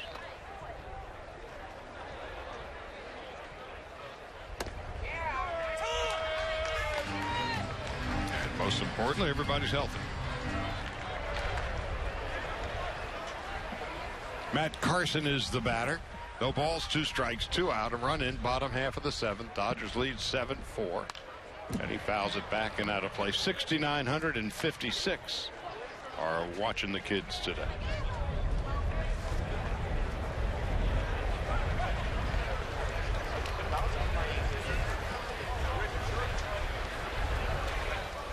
As difficult as these games are to broadcast, they're fascinating because you begin to establish a memory of some of these folks. You see them a year or 2 or 3 years later. Such was the case with Schebler last year. Schebler over in Maryville having a good day today, and over here the Dodgers have a 7-4 lead as we head to the 8th.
MLB.TV Premium, the #1 live streaming sports service, is now available.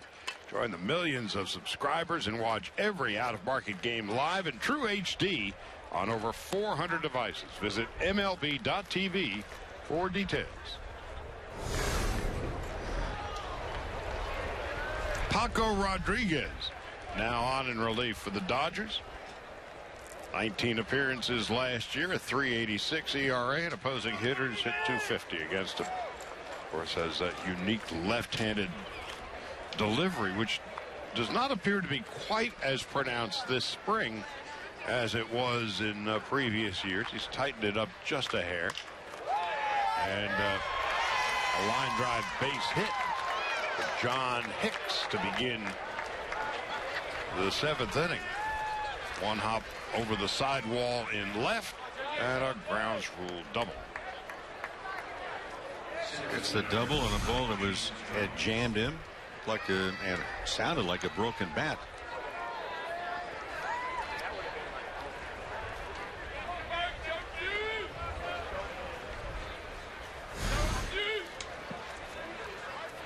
(7-4) Dodger lead.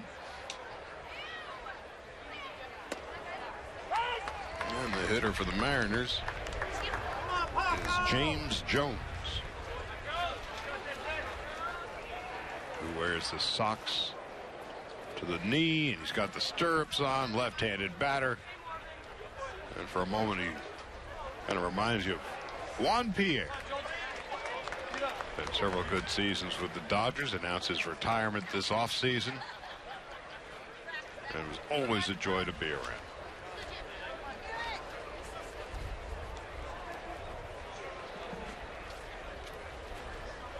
Juan Pierre was a notorious hard worker. He'd be the first one to the ballpark every day. Chopper slowly hit to short. Arborena throws low, and it's dug out by Okoye Dixon. First out. So Dixon, who's been working hard at first base on the backfield, digs out the short hop and saves Arborena from an error. Yeah, not an easy pickup either. Arborena just really did not step fully in the direction he was going to throw the ball.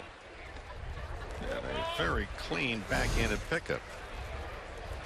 So again, a week into it, Okoye Dixon is opening some eyes.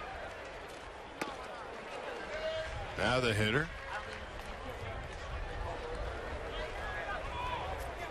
is Julio Morbone.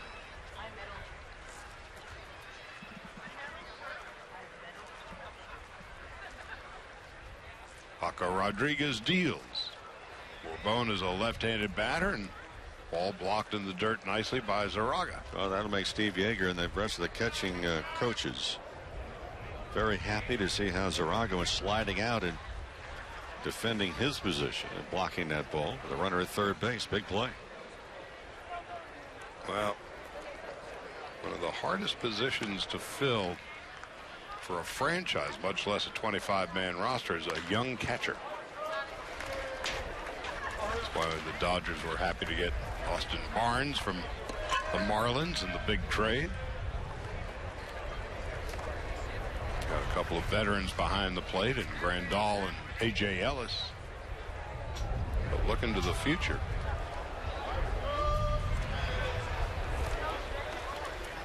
I was out the other evening with a couple of seasoned baseball writers, and one of them's working on a story asking all the GMs and managers and people around baseball, if you were going to start a franchise, what 3 players, young players starting a franchise, would you take to build, whether it's as a player, as a leader, and so on? And one of the names that started to sprout up was Sal Perez, the catcher for Kansas City. And the other names were fairly predictable: Kershaw, Trout, and so on. And Morbone goes down on strikes. You start to think about it, how difficult it is to fill that role, to be a team leader, to be essentially the quarterback to your pitcher. and then to be able to hit and throw and all of that. When you've got a guy, Yadier Molina is now into his 30s, but when you get a kid like a Sal Perez, whoa. And so we got into a fascinating discussion about who were the 3 young players that you would build a team around. A ground ball to second base, and that will end the top of the 8th. So Paco gets into and out of trouble.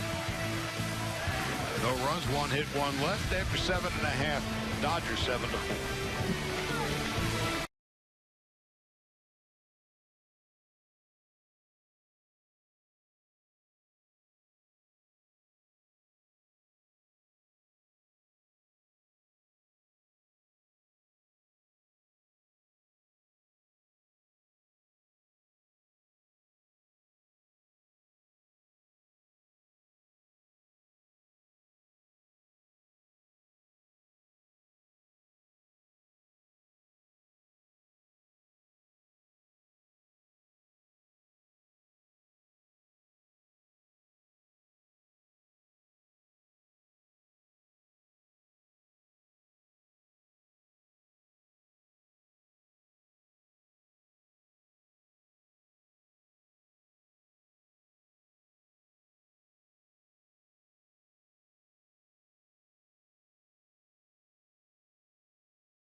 New pitcher for the Mariners, Mark Lowe, and a new catcher, Stephen Barron.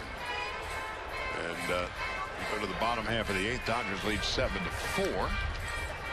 Another young guy we've been talking about in spring last year, and again the first week this year, who seems to at least be opening some eyes. Darnell Sweeney. He hit a home run today. And a versatile player. Yeah, that's what you want. You want more names thrown into that hat as possibilities.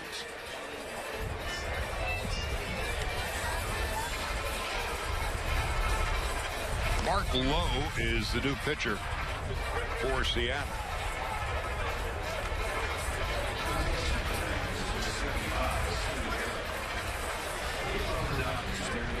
He's made 271 appearances, all out of the bullpen in his career. With the Mariners, the Rangers, the Angels, and the Indians. 10 years ago, a 5th-round pick at Seattle.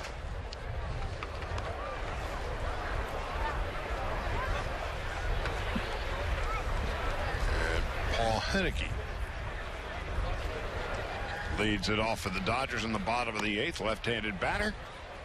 And he takes outside a low, 1 ball and no strikes.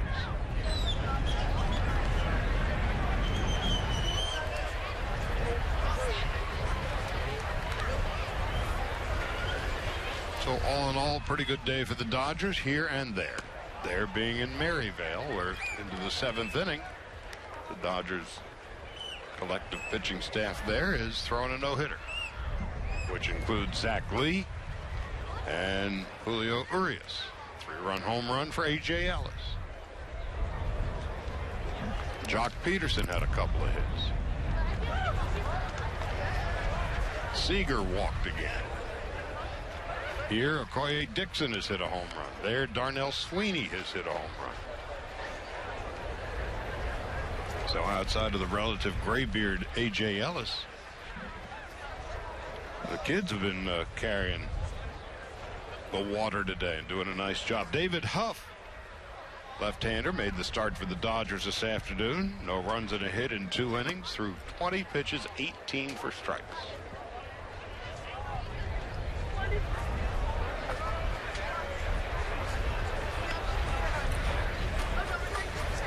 Greinke threw to batters on the backfield today and said his elbow is fine.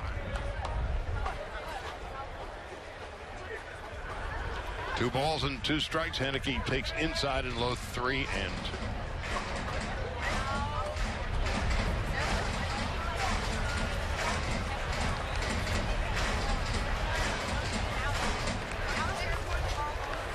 Kansas City Royals, who had such a Cinderella season last year, keeping their fingers crossed, and they're holding their breath about reliever Tim Collins. Henneke fouls it off to the left and out of play. Going to need a second opinion on an MRI on his left elbow. Ligament damage. Yep.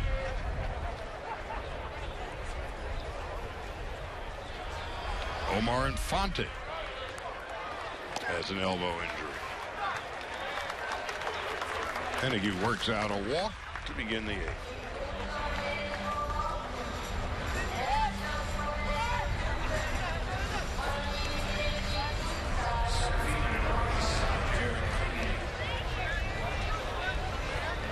And the Giants, of course, are still nursing their wounds, knowing that Hunter Pence is going to be out a couple of months.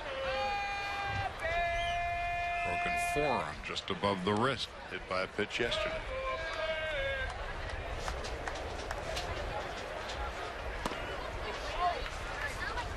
Jared Cunningham is the batter, and he swings and misses, and it's 0-1.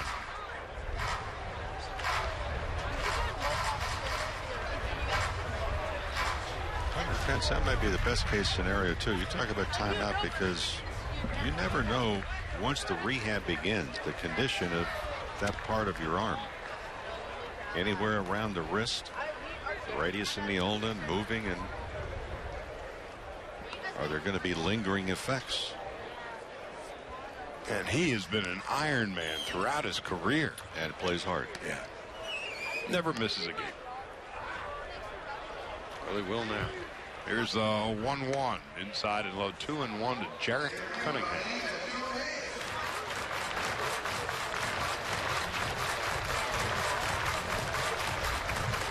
He was the emotional leader of that Giant team.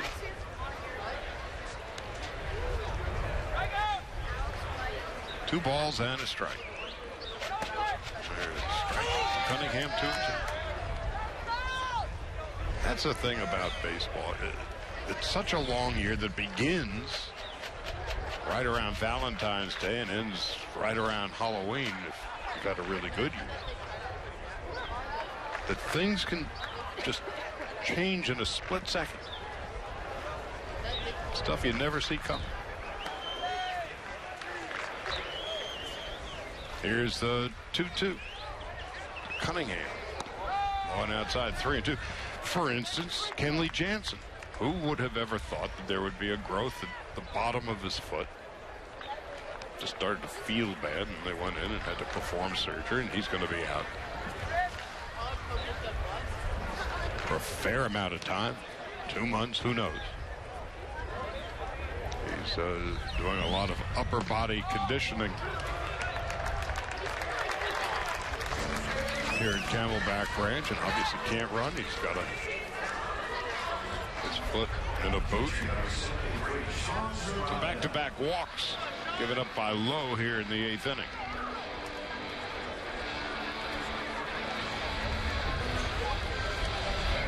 Injuries. I know I got a call before spring training. Someone said, why are the Dodgers signing all these pitchers? I said, because you never know what's going to happen.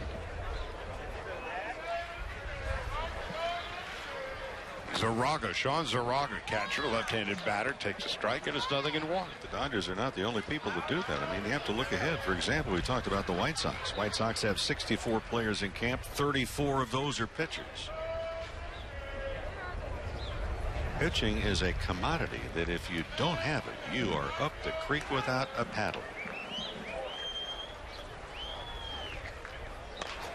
Duraga, slow roller to second base.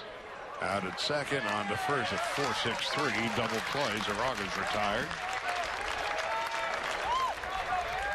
There's 2 out. Now Cunningham, the runner at first, had to realize he had to hold up. You have to allow, as the base runner, you have to allow the defensive man to make the play. And coming up was O'Malley right on that baseline.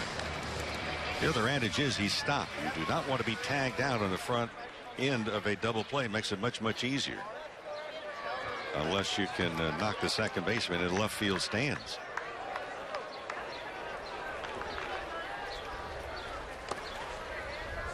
Two out, and here is Arena.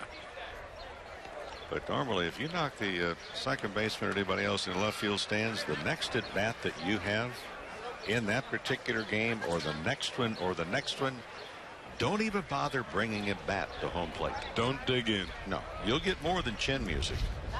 Get you a may whole get the whole symphony. piano.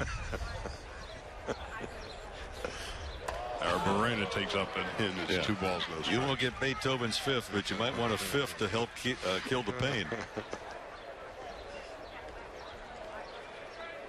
Beethoven's Fifth and a Jim Beam Fifth.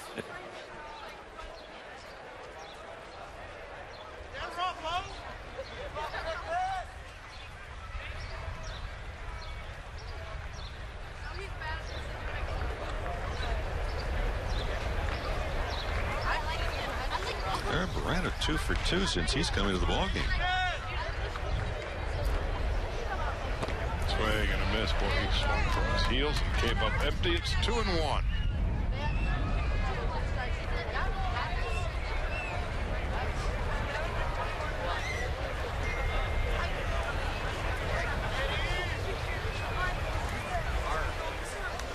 We were telling you before the Dodgers had a no-hitter going against the Brewers. Guess into the 8th inning or what. Arena fouls it off to the right, another play. And who broke it up? Former Dodger Elian Herrera.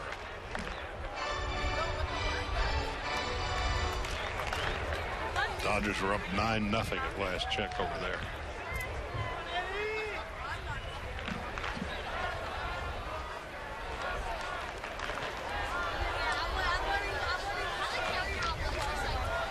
Two balls, 2 strikes, 2 out.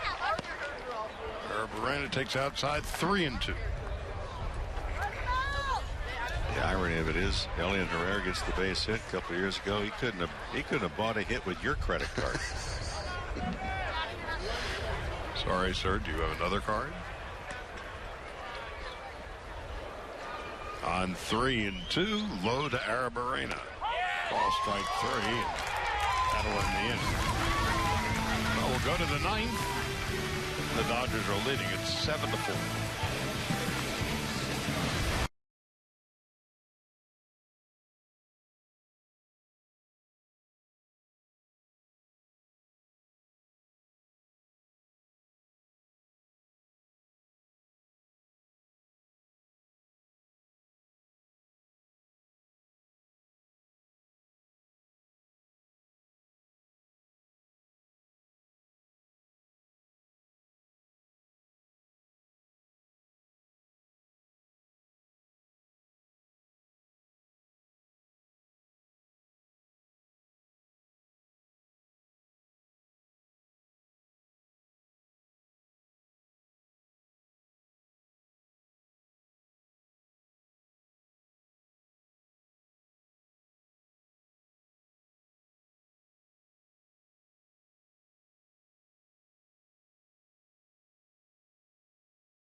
7-4 as we go to the 9th inning. Dodgers on top. And this afternoon's Chumash Casino Resort 9th inning jackpot contested is Steven Singer if the Dodgers win. With a 7-4 lead, and now Pablo Baez on in relief. Gotta like Steven's chances to win a free stay and play getaway at the Chumash Casino Resort, located 2 hours north of LA in the Santa Barbara wine country. Steven gets a free night stay plus $100 in free slot play. To enter, all you have to do is go to am570radio.com.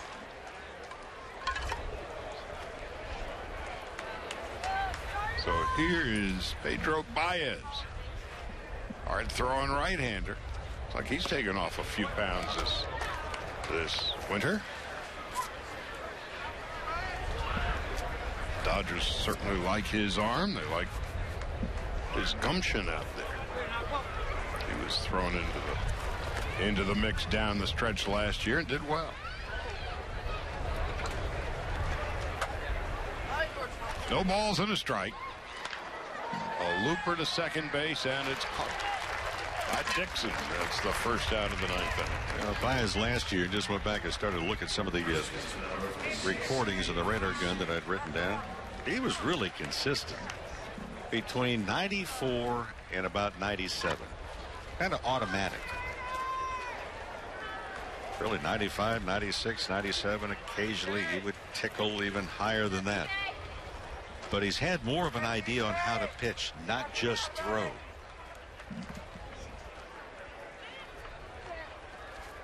Now with one out, DJ Peterson backs a base hit into left field. As Henneke, the third baseman.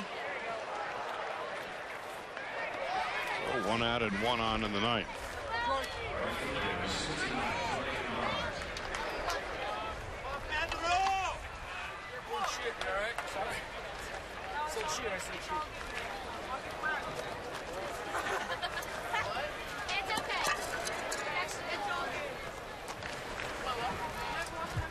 Jordy Lara is the hitter at A and AA ball last year.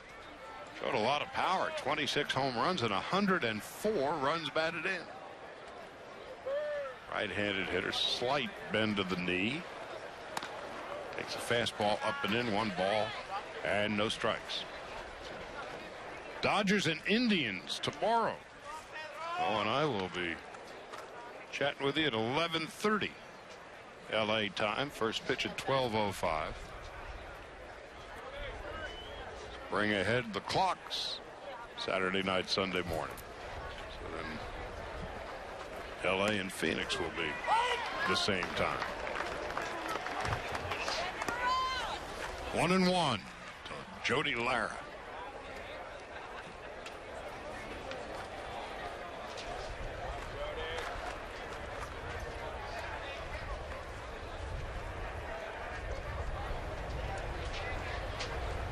Out of the stretch, Baez deals. Lara takes up and in. It's 2-1. Dodgers get to see one of the best pitchers in the game tomorrow. Corey Kluber. Mike Bolsinger will go for the Dodgers. Bolsinger looking to stake a claim as a potential starter down the road. Former Arizona Diamondback.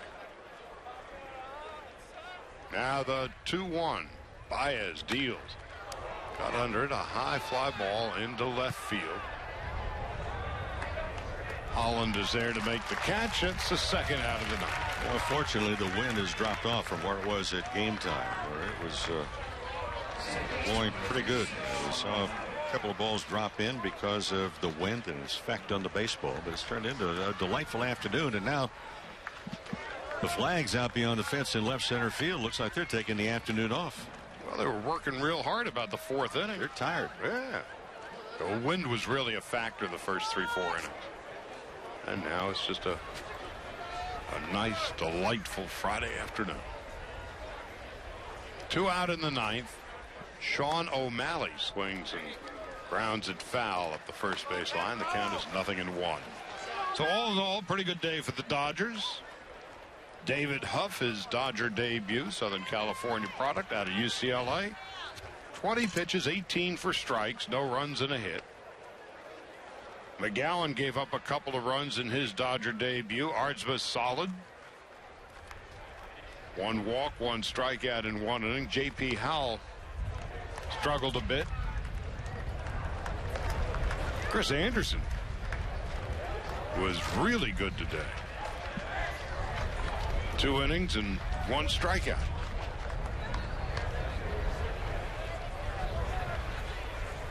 Jimmy Rollins had himself a base hit. Carl Crawford made an outstanding defensive play in the very first inning, throwing out Justin Ruggiano, trying to stretch a single into a double. And again, Carl Crawford, this is the first off season in years where you didn't have to rehab a thing.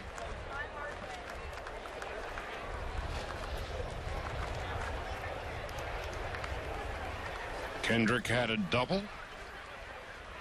Koye Dixon, his 2nd home run of the week.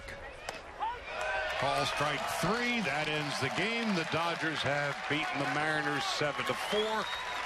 And Baez closes it all down.